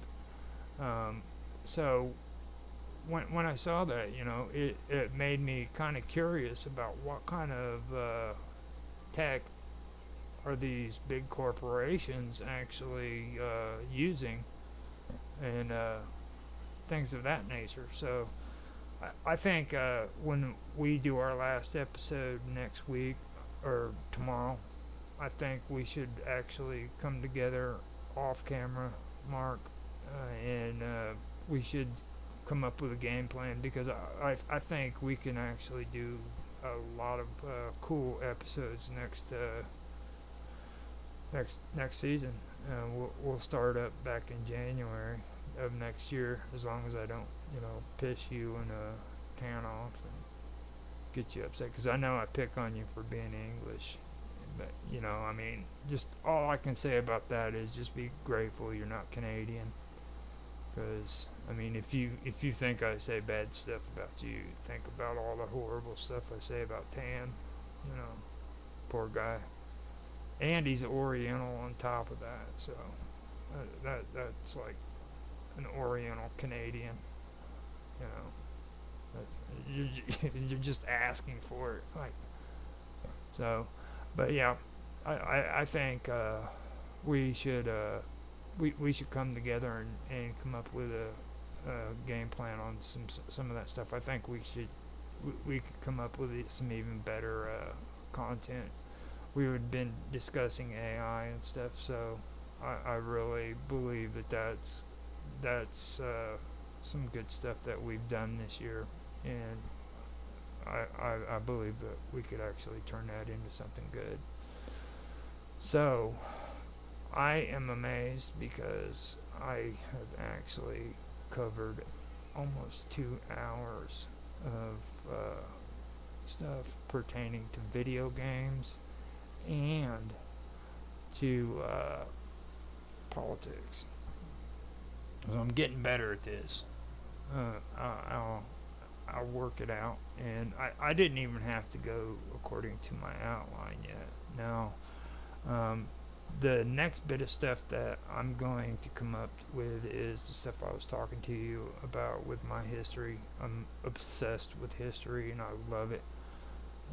So just understand that when I tell you that you're going to hear history in my streams. But the thing that's different between my history and what you watch on your videos is my history's cool. I mean, I have like just cool freaking shit that I found. This is something also that could help out people when it comes to understanding a lot of the mysticism and stuff like that that's taking place in certain circles on the internet. And I'm not going to go too much into detail, but it's pretty cool. And when I get back, I will point that out. But for now, what I'm going to do is I am going to put up some more music so that we can showcase some cool stuff. And I did John, and I did some of Austin Todd's music. Now I want to also put out some music from another guy. Now he does excellent songs. His name is Within the Vacuum. He's on minds.com if you guys want to check him out, and he also is involved with MintMe. He has his own cryptocurrency on there too. If you guys want to check him out, feel free to hit me up or go to Minds Chat, and you can find him in Infinite Imaginarium on Minds Chat. You can also find him on a few other platforms that I am not quite aware of at the moment, but I will be able to give some more information. Now this is my favorite song from him, so I want you guys to check it out. I told this guy he could be like the next or he could be the first Latin Elvis Presley. Okay, he's that good. So let me switch things over real quick so that we can put his music on the media source instead of having that slideshow. So I'll get it set up and let you guys listen to Within the Vacuum. I remember this is on acoustic, so I hope you guys enjoy.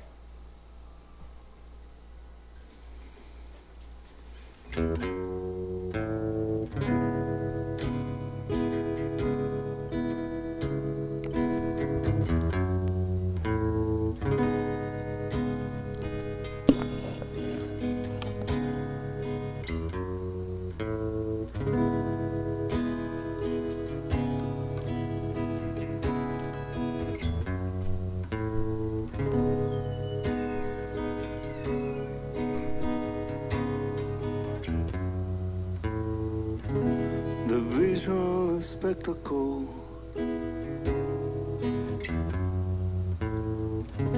was more than incredible.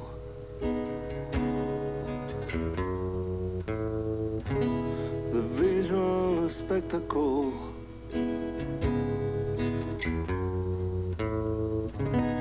was more than incredible. Immersed into the waters by your command, it elevates our souls to remember who we are. You, my love, now I remember all the things we've done in your creative field of love. The visual spectacle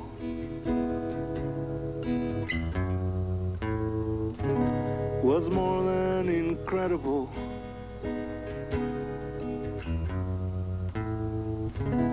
The visual spectacle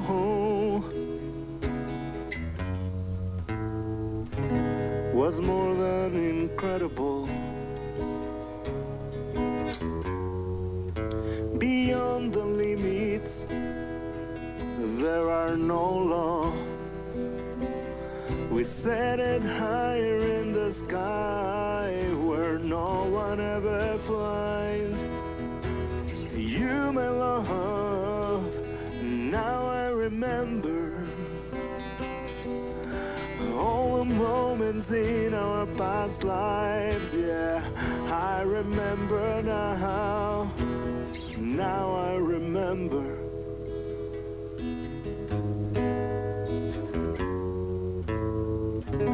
Now I remember.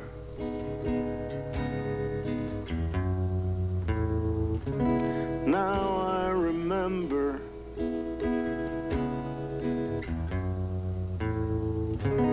Now I remember.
Now I remember.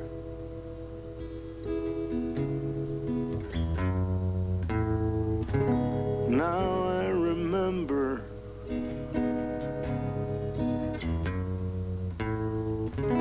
Now I remember.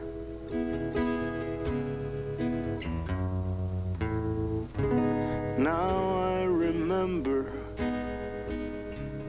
Do, do, do, do.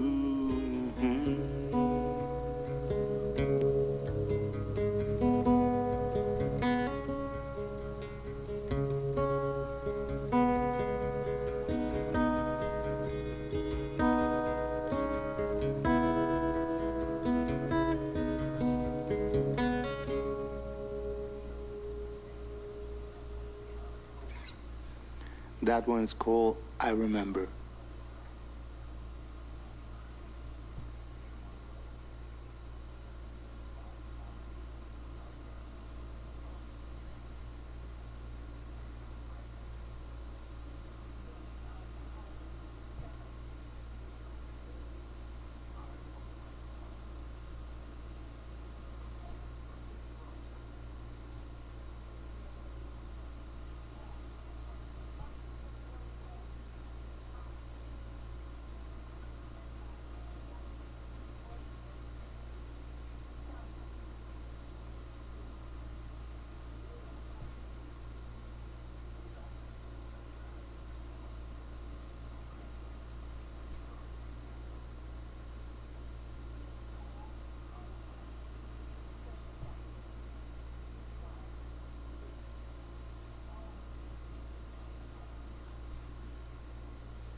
okay. So then music seems to finish off a lot faster than what I'm used to, but that's okay.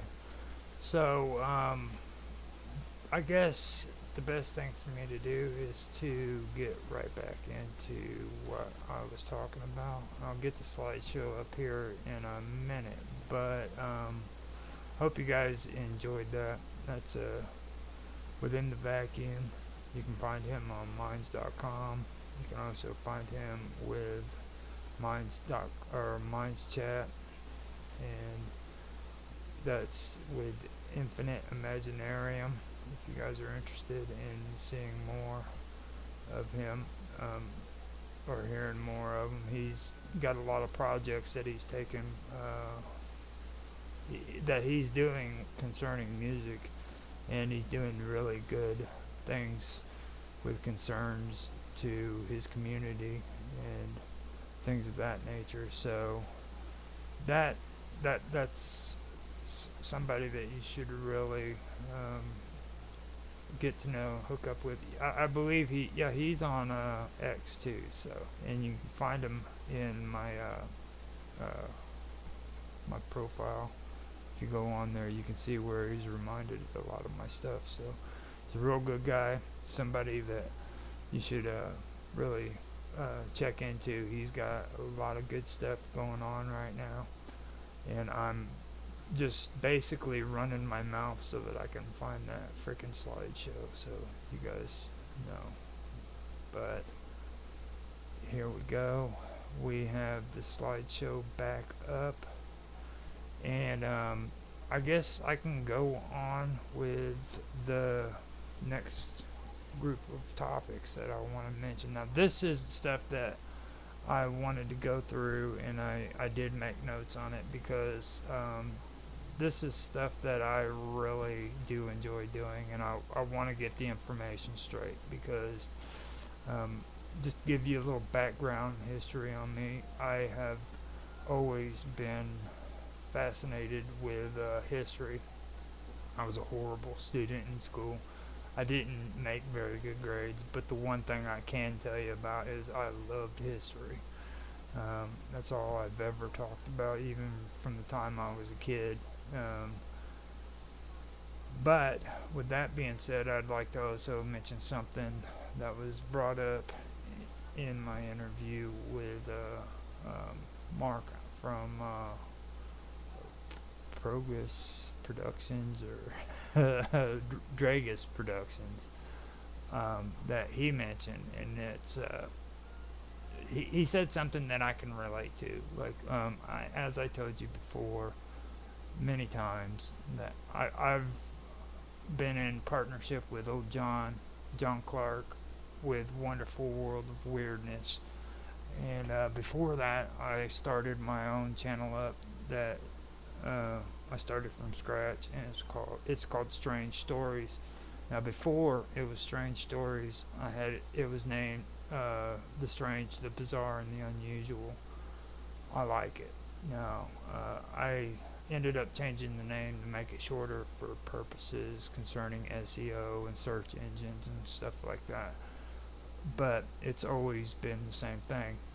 And Mark said something in the interview that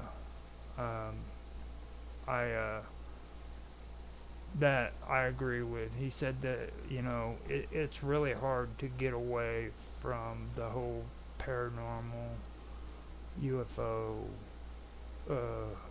type of genre, and that I do admit to. That I do relate to. I enjoy doing other topics, but it is hard getting away from that community and that genre to do different things. And with that being said, that's one thing that I want to point out before I say this, because just so you know, I've always been interested in ancient history, but not as much as what I have been in the last 5 or so years. My attention to ancient history believe it or not, happened because of what I got involved with when it comes to the paranormal, when it comes to UFOs and aliens and stuff like that. What really inspired me, believe it or not, was Zachariah Sitchin. Now, Zachariah Sitchin, I can say a lot of good things or bad things about him. I could say a whole lot of things that freaking most people say today about him, about his theories and his ideas. But I can't do that because the whole truth is my whole interest in everything concerning ancient history today was inspired because of the things that I heard him say. So even though some people could say that his stories weren't real, they were fictitious or whatever, they can't say that he didn't inspire a lot of people into getting more involved in ancient history and learning this stuff, because this stuff has a lot of cool things that are involved with it. And if you aren't involved with it, I just encourage you to just listen to some of the stuff that's being said, because this is really good stuff, you know. Now, there is another guy that I do want to give recognition to, because this is probably the most amazing person that I know of who is into archaeology. And if I can say his name properly, I will, but his name is Irving Finkel. Okay, now Irving Finkel is an amazing guy. Now, before I get on with this story, I want to point something out about this guy. He is the one who inspired me to go further with my research after Zachariah Sitchin, because like the things this man talks about is just completely mind-blowing. Okay, he did a Halloween special concerning the ancients' views on demons and things of that nature back during the times of the Sumerians. And it is just mind-blowing. If you ever get it's ghost stories is what it was called, basically. That was the first ghost stories in human history, is basically what it all rotates around. And he even did a Halloween special on it. But when I first heard about him, he actually went over to the Middle East and he built the Ark according to the Sumerians, not the Jewish version of the Ark, but the Sumerians version of it, to see if it would actually work. And he made a documentary about it, and that's what really caught my attention before he did this first Ghost Stories one. And he's a part of the British Museum too, if you guys are interested in checking him out. But he is the one who I get most of my information from, just so you guys know. Before I start this, I wanted to put that out there and let everybody know that the stuff that I usually talk about when it comes to all of these folklores and all of these topics about mysticism is grounded in archaeology. It's not from a lot of the stuff that's being pushed out, like and a lot of the stuff that's just being pushed out, to be honest, is very negative, and it hurts people in a lot of ways, which I think people should really stop and look at. That's one of the reasons why I wanted to bring this up, because and I was even debating on if I even wanted to mention this stuff, but there's a lot of hate speech going around that really should be discussed in in a real manner. All right. First of all, this whole thing about Moloch Ball, you'll hear a lot of a lot of people talk like it's actually something that should be discussed, when in reality it's not. It's probably the most disgusting thing that has ever been invented by man. It's caused a lot of deaths, and I don't want to go into it, because when I do have this discussion, I usually make myself angry, and I don't want to do that on this show. But needless to say, what I can tell you is, when it comes to Moloch Baal was never a deity. Now, Baal is the generic term for Lord during the ancient times. There were many deities in the Levant and the Middle East that were classed with the word Baal. So Baal wasn't like one entity.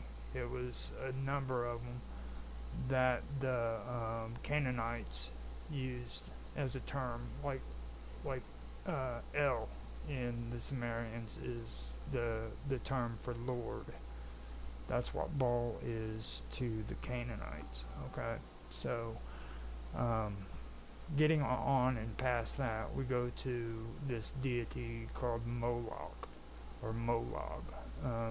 This deity, there's no historical evidence that it ever existed during the time period that the Canaanites or any of those people during that time period, which this deity was supposed to have existed, actually existed. Like, there's no text written down in stone, on paper, anything from people during that time period that says that there was a deity by the name of Moloch.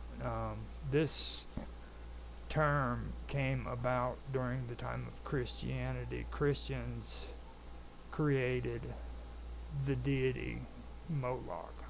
Before Christianity, there was actually no mention of any deity of this kind. And this deity later on developed into a darker history, which eventually led to the death, I'll go ahead and say it led to the death of a lot of Jews. It also led to the death of a lot of gypsies. And it flourished all the way up until World War II, where we ended up having one of the worst wars in human history. And all of this spurred because of this term, Moloch. Okay? So, with that being said, I'm going to go ahead and I'm going to get into what I'm about to discuss. This isn't going to be drastic. It's not going to be horrible and talk about really bad stuff. So just trust me on that, okay? So, in order for me to cover some of this stuff, I'm going to have to take a long walk. That means I'm going to have to go all the way back, and this goes back to the ancient Sumerians, okay? Now, in ancient Samaria, the Asipu, or the Mesmasu, they acted as priests, okay? They were scholars and practitioners who would diagnose and treat people around the Tigris-Euphrates Valley in Mesopotamia, which today that would be like the modern day Iraq, okay? and this took place around 3200 BC. Now, what it is these people would have like Sumerian and Akkadian rituals and incantation texts. Now they were associated with this one specific profession, and that expert was usually called in Akkadian the Asipu, okay, or the Masmasu. Now, in translation, this means exorcist.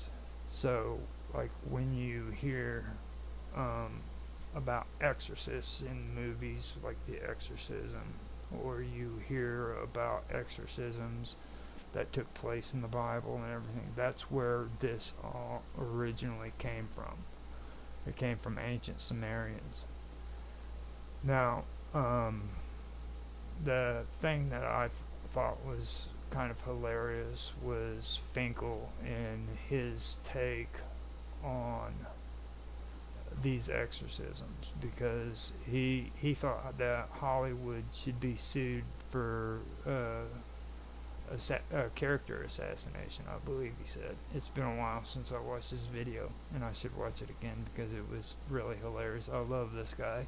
Like, he really enjoys his job, and he talks about it. But before I get on with any of that, I want to continue with where I'm going with this, okay? Now, the cuneiform record formed the lore of their practice, translating Asiputu as exorcistic lore, or simply just as magic, okay? Now, there's another guy who is an archaeologist, and his name is Swamer. He explains that Babylonian tradition itself considered this corpus of text to be of great antiquity, ultimately authored by Enki or Ea himself. And Enki or Ea was the god of wisdom and exorcism. Alright. He was also originally Ea, which is the root word for earth. So he was also the deity for earth. You had Ea, then you had Ea or Enki, which is Lord Earth, okay, which En is Lord and Ki is Earth. Then you had Enlil, which was Lord, and then Sky. So you had Lord of the Sky, Lord of the Earth. So that's basically how that usually worked out. En meant Lord. Now, I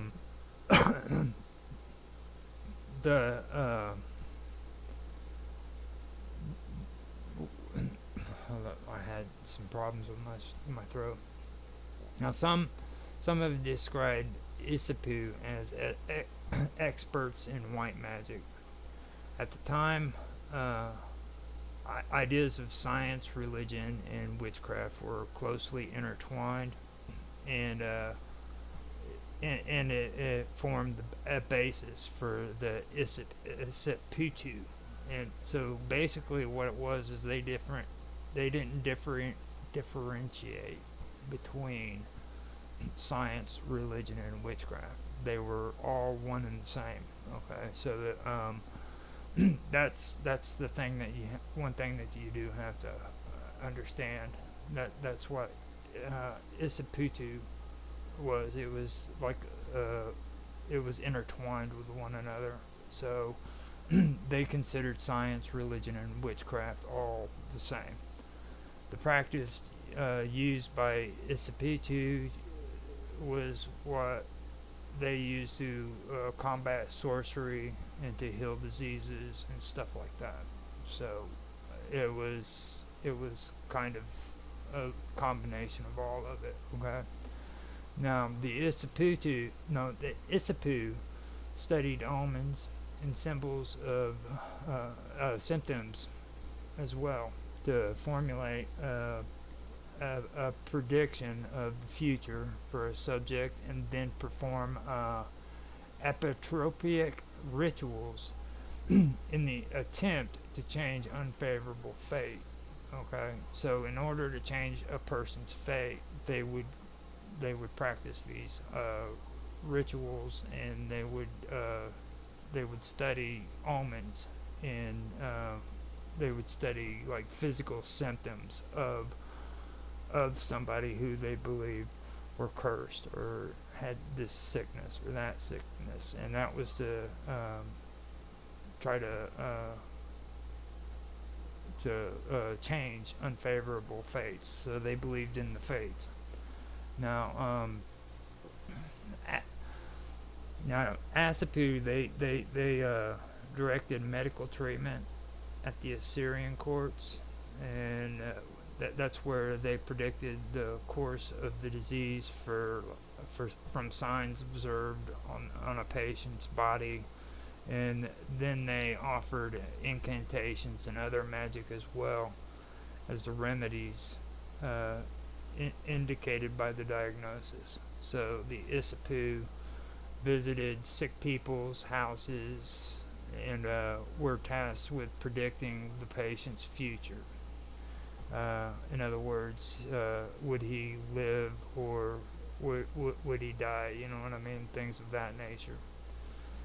And then they would also they also had to fill in details about the symptoms that the patients may have disregarded or just left out, you know what I mean? So when they went in there, they'd have to figure out for themselves what these people didn't say or what they didn't think was important. So that's what they did. They would go to these guys' houses for those things, and they would actually have to formulate like incantations or some kind of diagnosis for these people who were ill or who thought that they were cursed because of something, you know.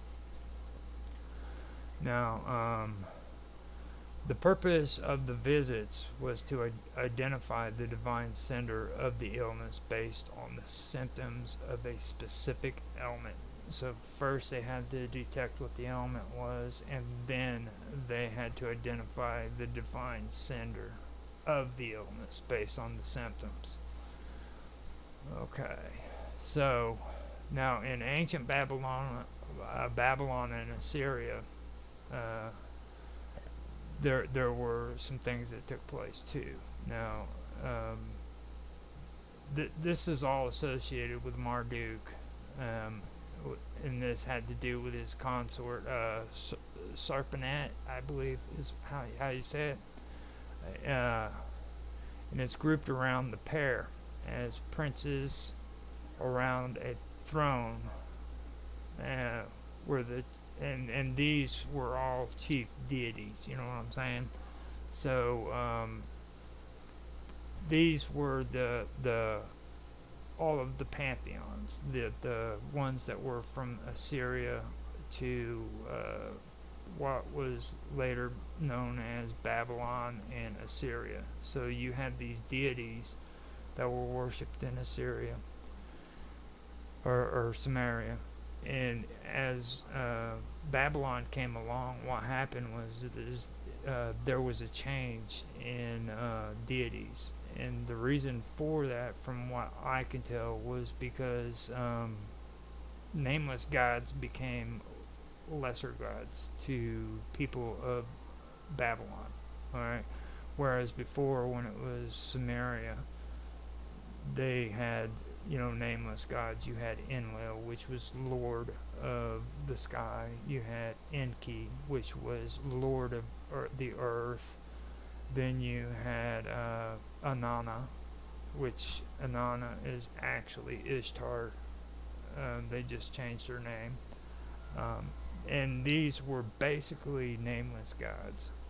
They were given surnames, you know what I mean, like Lord and then the nature. So that is basically where there was where there was a shift in it. Okay, and during the time of ancient Babylon and Assyria, there was a converging of these deities. What they wanted to do was they wanted to converge all of these deities into Asser and Marduk. So they would take attributes from all of these lesser gods and they would try to combine them into Marduk to make Marduk more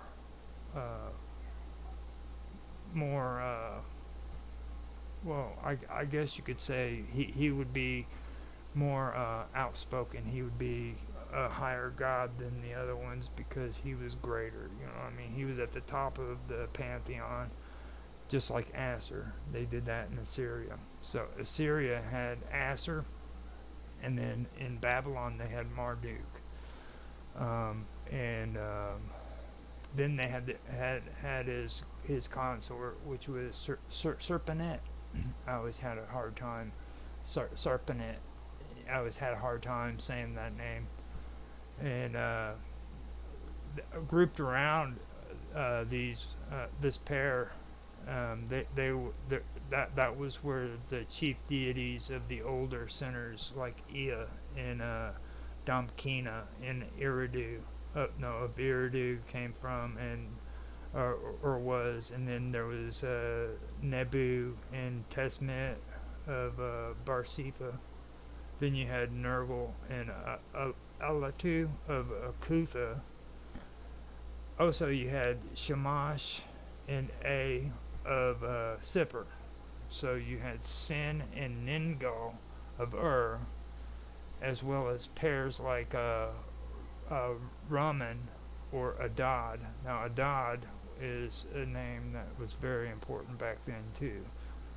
Here lately, I've been making episodes on the wonderful world of weirdness, the ancient mysteries, and Adad comes up quite a bit inside of that.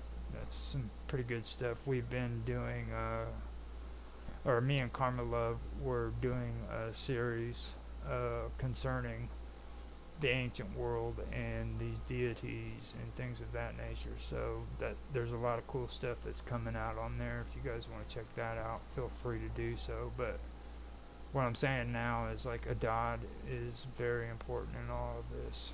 Now, as well as that, you had Shala, okay, whose central seat is unknown. Like they really don't know what that central seat is. And when they say seat, these were city-states, okay? So each city was its own state. And within that city, each city worshipped their own particular god. Like, you would go from one city where they would worship Marduk. Then you would go to another city where they worshipped Anu. And then who is above... not really Marduk, actually. This Marduk is Babylonian, not Sumerian, but like he would be above Enki. So you would go to this other city and they would be worshiping Enki, whereas you go to another one and they're worshiping Ishtar. And these cities were all connected to one another. You know what I'm saying? So they were separate, but they were still together. And that is what they're saying about Raman, Shala. They didn't know for sure which city-state actually worshipped them. You know what I mean? Not only did they worship them, but they had temples with statues of them inside of it. So, in this process of accommodating ancient prerogatives to new conditions, it is inevitable that attributes belonging specifically to the one or other of these gods should have been transferred to Marduk. And this is where we get into what I was talking about. Who thus, from being originally a solar deity, becomes an electric power, taking on the traits of Bel, which Bel, by the way, is Enlil. I believe it's Enlil in ancient Babylon, whereas when it was Samaria, it was Enlil. So, by the time Babylon comes along, he's referred to as Bel. Now, I could be wrong. He could be Enki too, but I doubt that because they started calling Enki Ea, and then Shamash is actually not Ningarsat. Utu is Shamash in Sumerian. So in Sumerian he would be Utu, and then there would be Shamash when Babylon came along. So who thus from? Okay, now hold on. Let me go back again. Specifically to one or the other of these gods should have been transferred to Marduk, who thus, from being originally a solar deity, becomes an electric power, taking on the traits of Bel, Ea, Shamash, Nergal, Adad, and even Sin, the moon god. A kind of composite residuum of all the chief gods. So Marduk begins to incorporate all of these other gods' traits, and he becomes stronger. Now, in the religious literature, this process can be traced with perfect definiteness. Okay, the older incantations associated with Ea are re-edited so as to give to Marduk the supreme power over demons, witches, and sorcerers. The hymns and lamentations composed for the cult of Bel, Shamash, and of Adad were transformed into paeans and appeals to Marduk, while the ancient myths arising in the various religious and political centers underwent a similar process of adaptation to changed conditions, and as a consequence their original meaning was obscured by the endeavor to assign almighty deeds and acts, originally symbolic to the change of seasons or of occurrences in nature, to the patron deity of Babylon, the supreme head of the entire Babylonian pantheon. There were, however, two deities who appeared to have retained an independent existence, and that's Anu, the god of heaven, and Ishtar, the great mother goddess. Now, Ishtar, like I said, was actually Inanna, and then Anu originally was On. Then his name ended up being changed to Anu, and On originally was supposed to symbolize just heaven, but then it was made into a deity which became On, and then Anu. So that's kind of how that all worked out. And like they said, Ishtar was the great mother goddess who symbolized fertility and vitality in general. Okay, that's what she was actually supposed to represent, but then she became vilified, and a lot of people like to talk about how she was actually supposed to be basically satanic, you know what I mean? You'll hear a lot of people say that, but that's not originally what she was supposed to be at all. So what it was is, I'll be honest, the Babylonians and the Assyrians and the Sumerians even had this really, really screwed up outlook about sex. And these were like priestess prostitutes, you know what I mean? That's the only way that you can really say it. I'm not going to lie and say that it was something wholesome when I know that it really wasn't. So with that, I'm just going to put it out there and say that that's what she represented it, but it was a different time back then. You know what I mean? This was thousands of years starting. This was thousands of years before even the Jewish was around. You know what I mean? The word Jewish was never even thought of. So Christianity and Zoroastrianism wasn't even around when this religion was started. So you're not talking about a time period where people were discussing moralities and things of that nature per se. You know what I mean?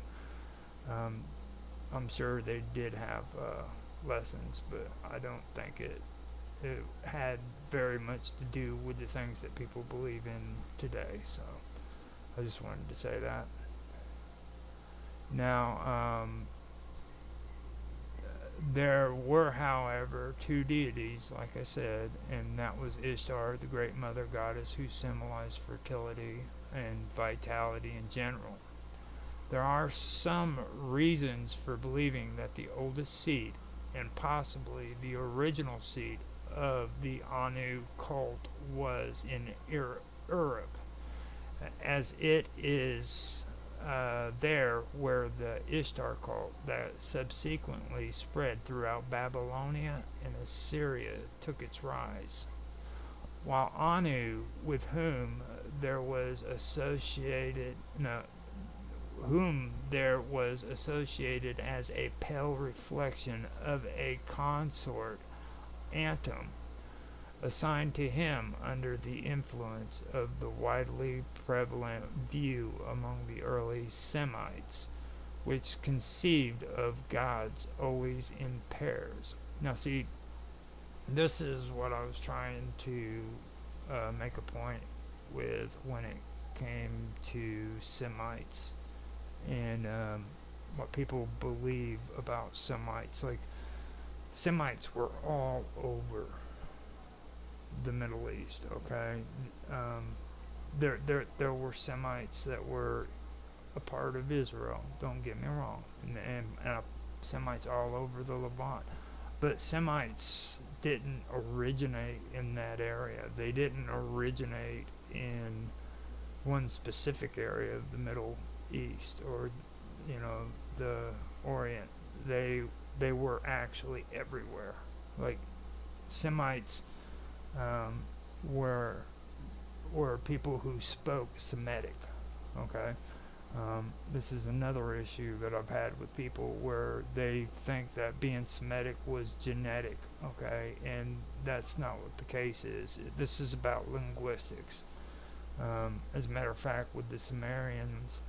The Sumerians spoke Sumerian, which was a complicated language form, okay? And they actually changed their way of writing to Semitic because it was easier for them to handle. And that happened with the Akkadians. Whenever the Akkadians and the Sumerians joined and they started intermingling, that's when the Semitic language became more prevalent, until eventually, when Babylon came to being, they were writing in Semitic language, and that's what this is about. This isn't about DNA or any of that nature. It's about linguistics, and linguistics is very important when it comes to these kind of discussions in this subject. And that's something that I've always brought up, but nobody really understands that because they have this built-in idea in their brains that you have to have the genetics of somebody who's Semitic, and that is not the case. Okay, it is a language. It is not a genetic feature to being a human. You know what I'm saying? Like, and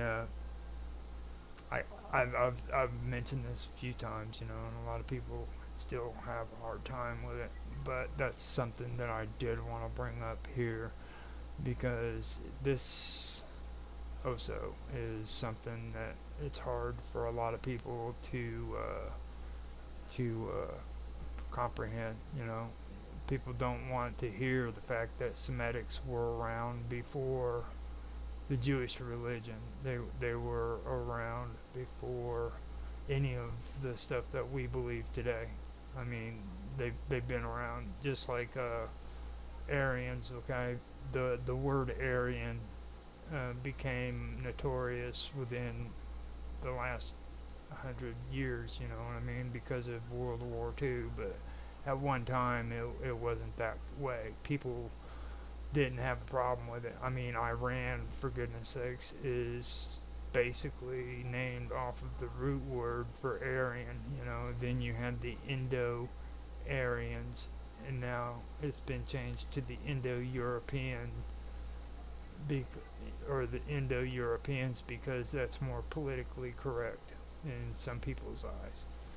But that's where the term Indo-European came from. It was originally Indo-Aryan, and these are certain things that people have a hard time with, you know what I mean? So I wanted to stop and kind of go over that, because there's a lot of disinformation that's being put out there that really needs to be understood, and people need to realize that this is what was going on before any of that. So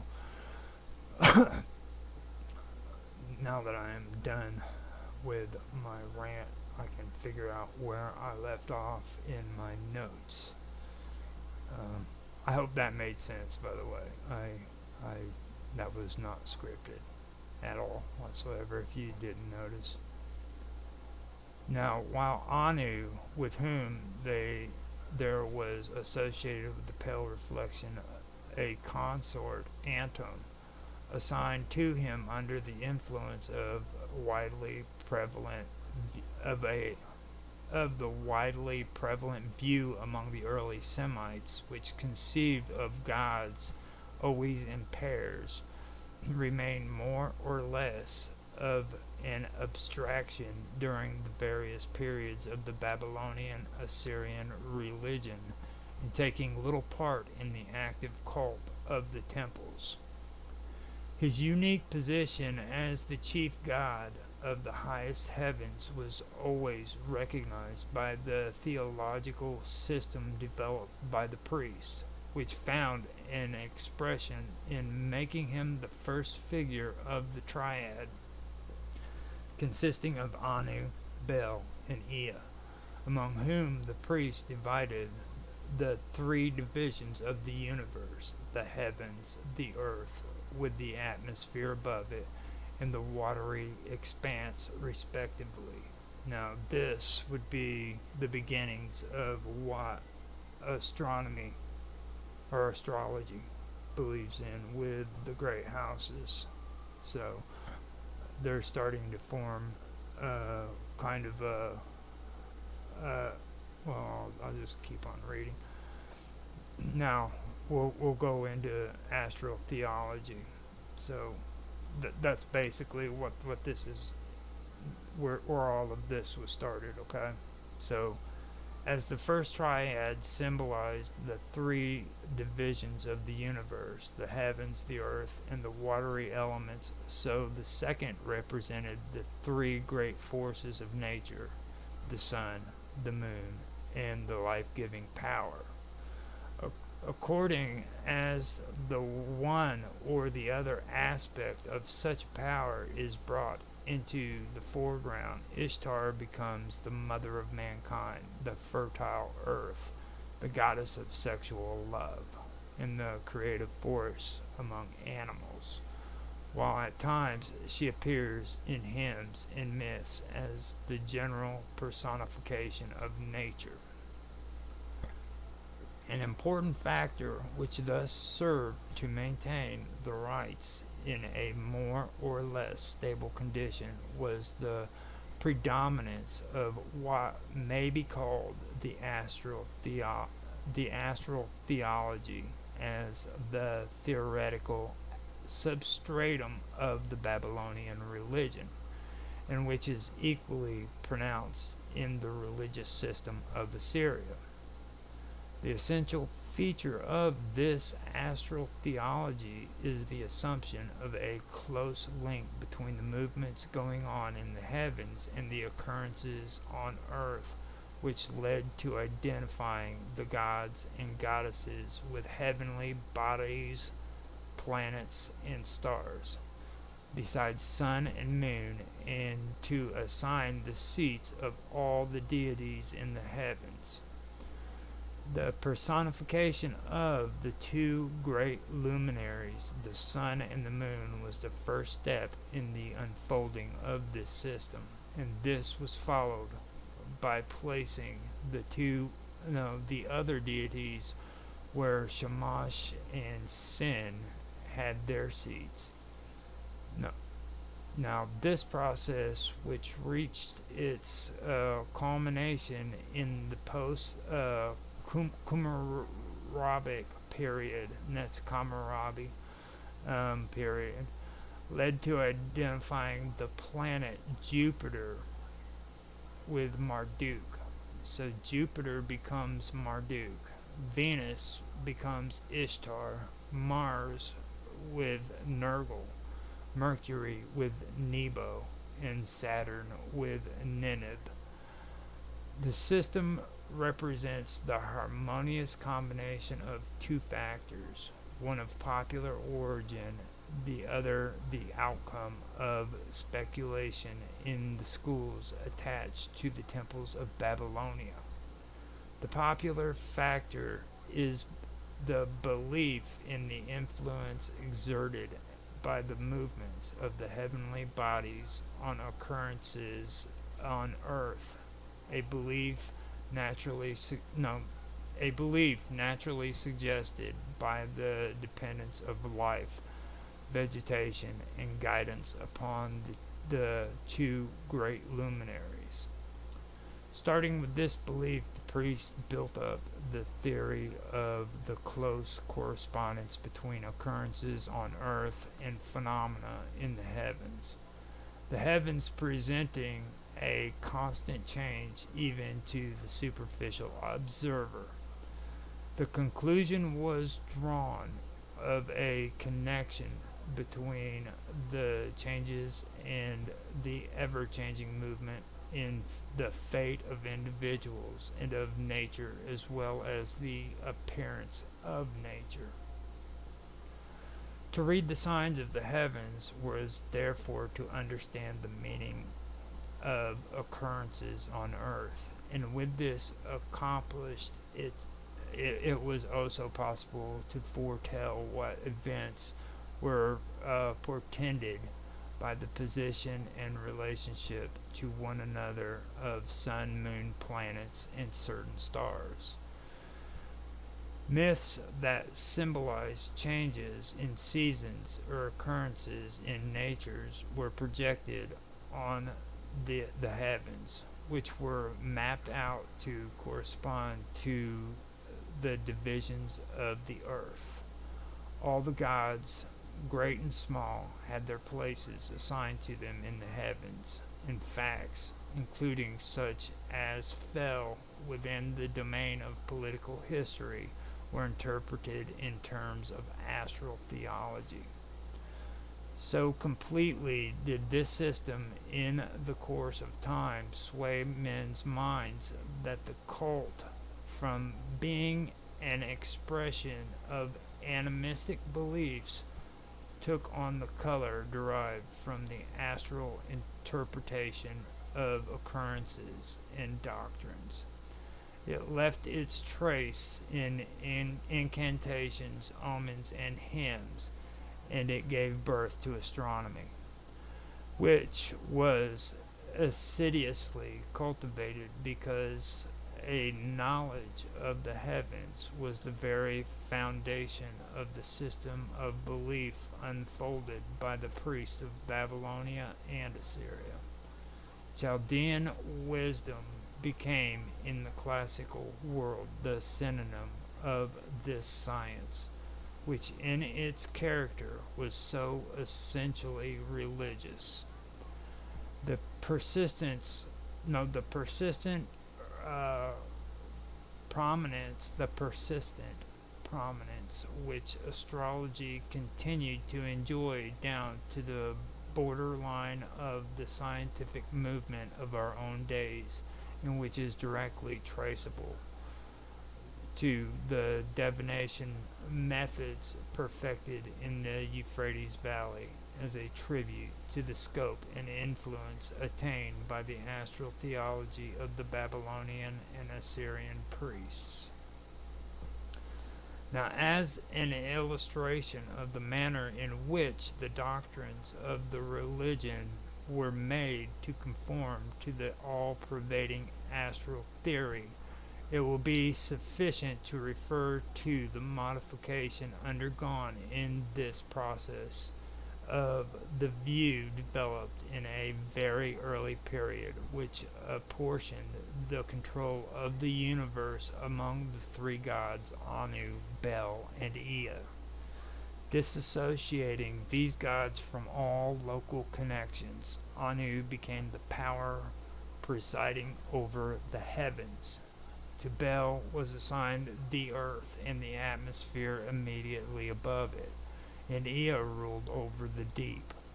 With the transfer of all the gods to the heavens, and under the influence of the doctrine of the correspondence between the heavens and the earth, Anu, Bel, and Ea became the three ways, as they are called, on the heavens.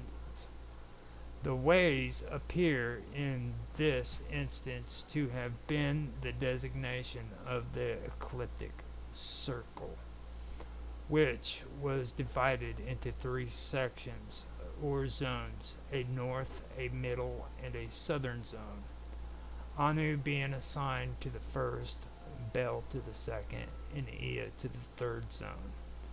The astral theology of the Babylonian Assyrian religion, while thus bearing the earmarks of a system devised by the priest,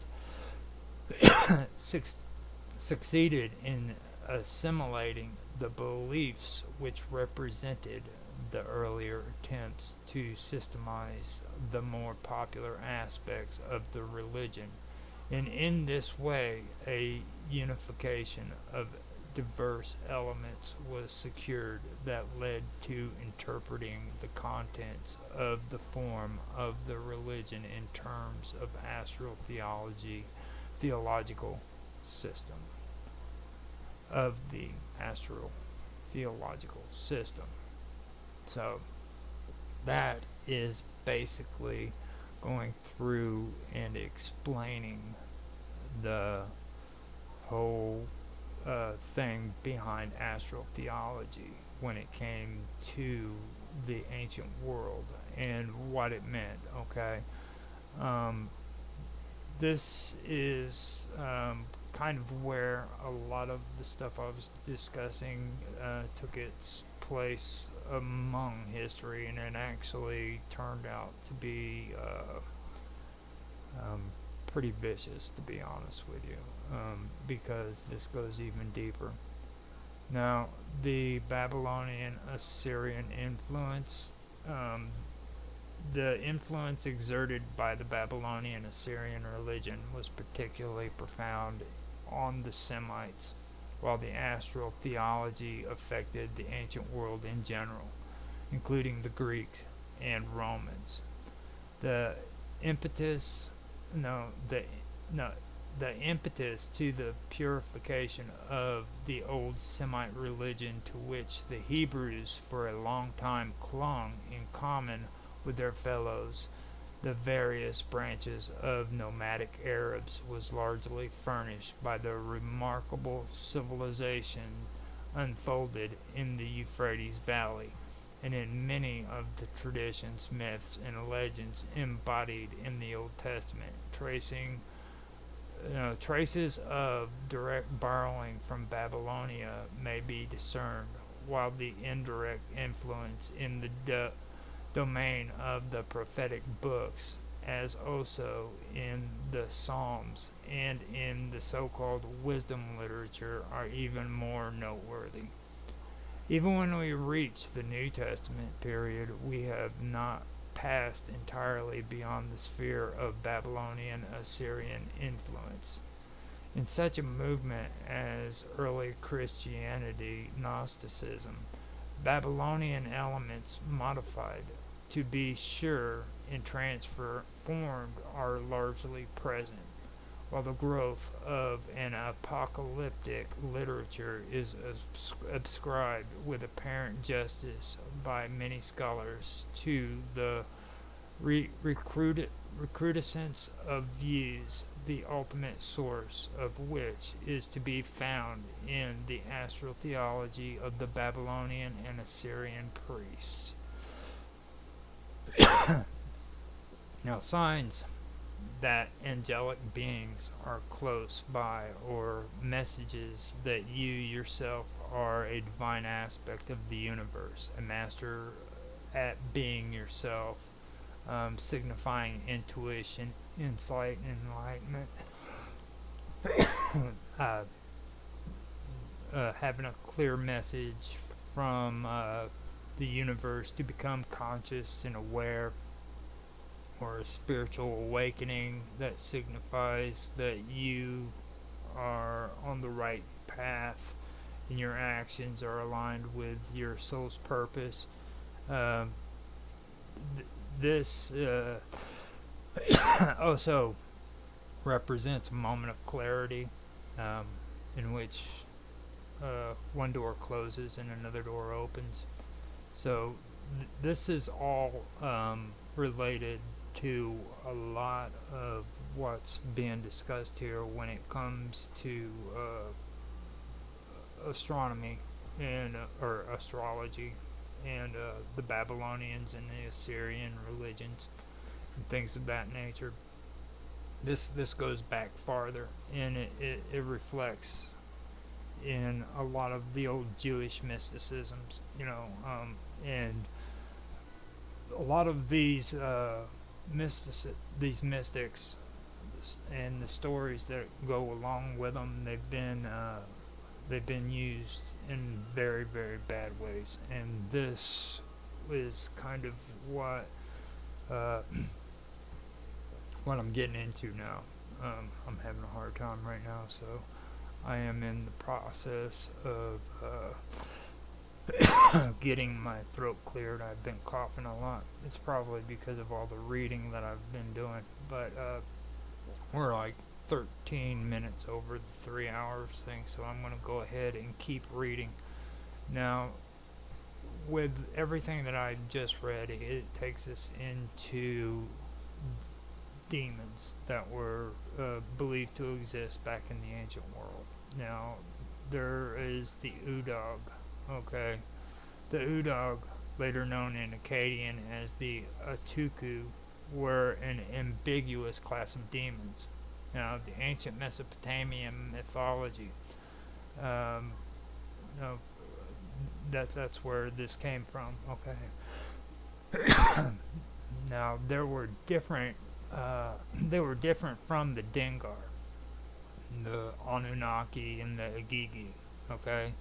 And they were generally malicious, even if a member of demons like the Pazuzu was willing to clash both with other demons and with the gods, even if they, he is described as a presence hostile to humans.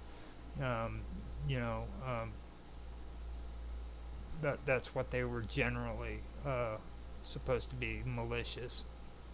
The Udug, and you spell that U-D-U-G if anybody's interested in knowing. This is probably the most amazing part of history when it comes to the Sumerians, to the Babylonians, and to the Assyrians. These are amazing stories about these demons, okay? Especially the Pazuzu. When I was talking about Finkel said that he thought Hollywood should be sued because of character assassination, and I believe he was referring to the Pazuzu, because the Pazuzus were actually figurines that people would put by their door fronts and by their window sills and stuff to ward off the evil demons that would come into their house and possess their household. So they would put the Pazuzus up to ward them away so that they wouldn't enter their house. And that's what he referred to that as being. So I thought that was pretty cool. Now, whenever I did more reading or more research into this, I found out some other stuff too about it. The word in general, the word is generally ambiguous and is sometimes used to refer to demons as a whole rather than a specific kind of demon. No visual representations of the Udug have yet been identified, but descriptions of it ascribed to its features often give to other ancient Mesopotamian demons. The dark shadow, absent of light surrounding it, poisoned, and a deafening voice. The surviving ancient Mesopotamian texts giving instructions for exorcising the evil Idug are known as the Idug Hall texts. These texts emphasize the evil Udog's role in causing disease and the exorcist's role in curing the disease. Only a few descriptions of the Udog are known, and according to Gina Costantopoulos, no pictorial or visual representation of them have ever been identified. According to Tally Ornan, however, some Mesopotamian cylinder sills show a figure carrying a scepter alongside the benevolent guard demoness Lama, which may be identified as the Udug. F.A.M. Wigerman has argued that images of Lama and the Udug were frequently used to guard doorways. And this is what I was talking about with guarding doorways, with what Finkel was saying in his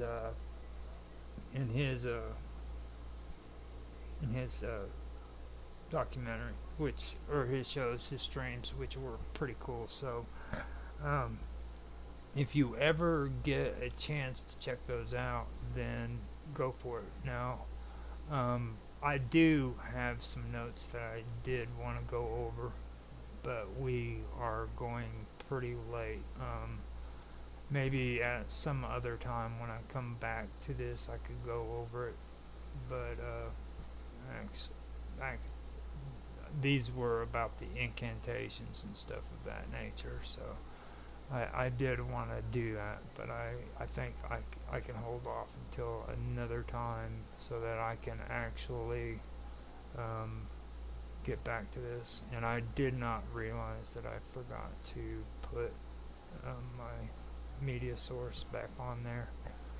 My slideshows aren't working out tonight like they're supposed to be doing. I ended up messing up on my Twitch thing, which is fine. I'm really wanting to get the audio for this more than anything else. Later on, when I am done, I will go through this and do a proper edit, and we will have it looking good for you guys. So even though you didn't have a cool slideshow now, it doesn't mean that it's not going to happen eventually in the future. It has been 3 hours and 19 minutes according to the stream. Now the recording is 3 hours and 7 minutes.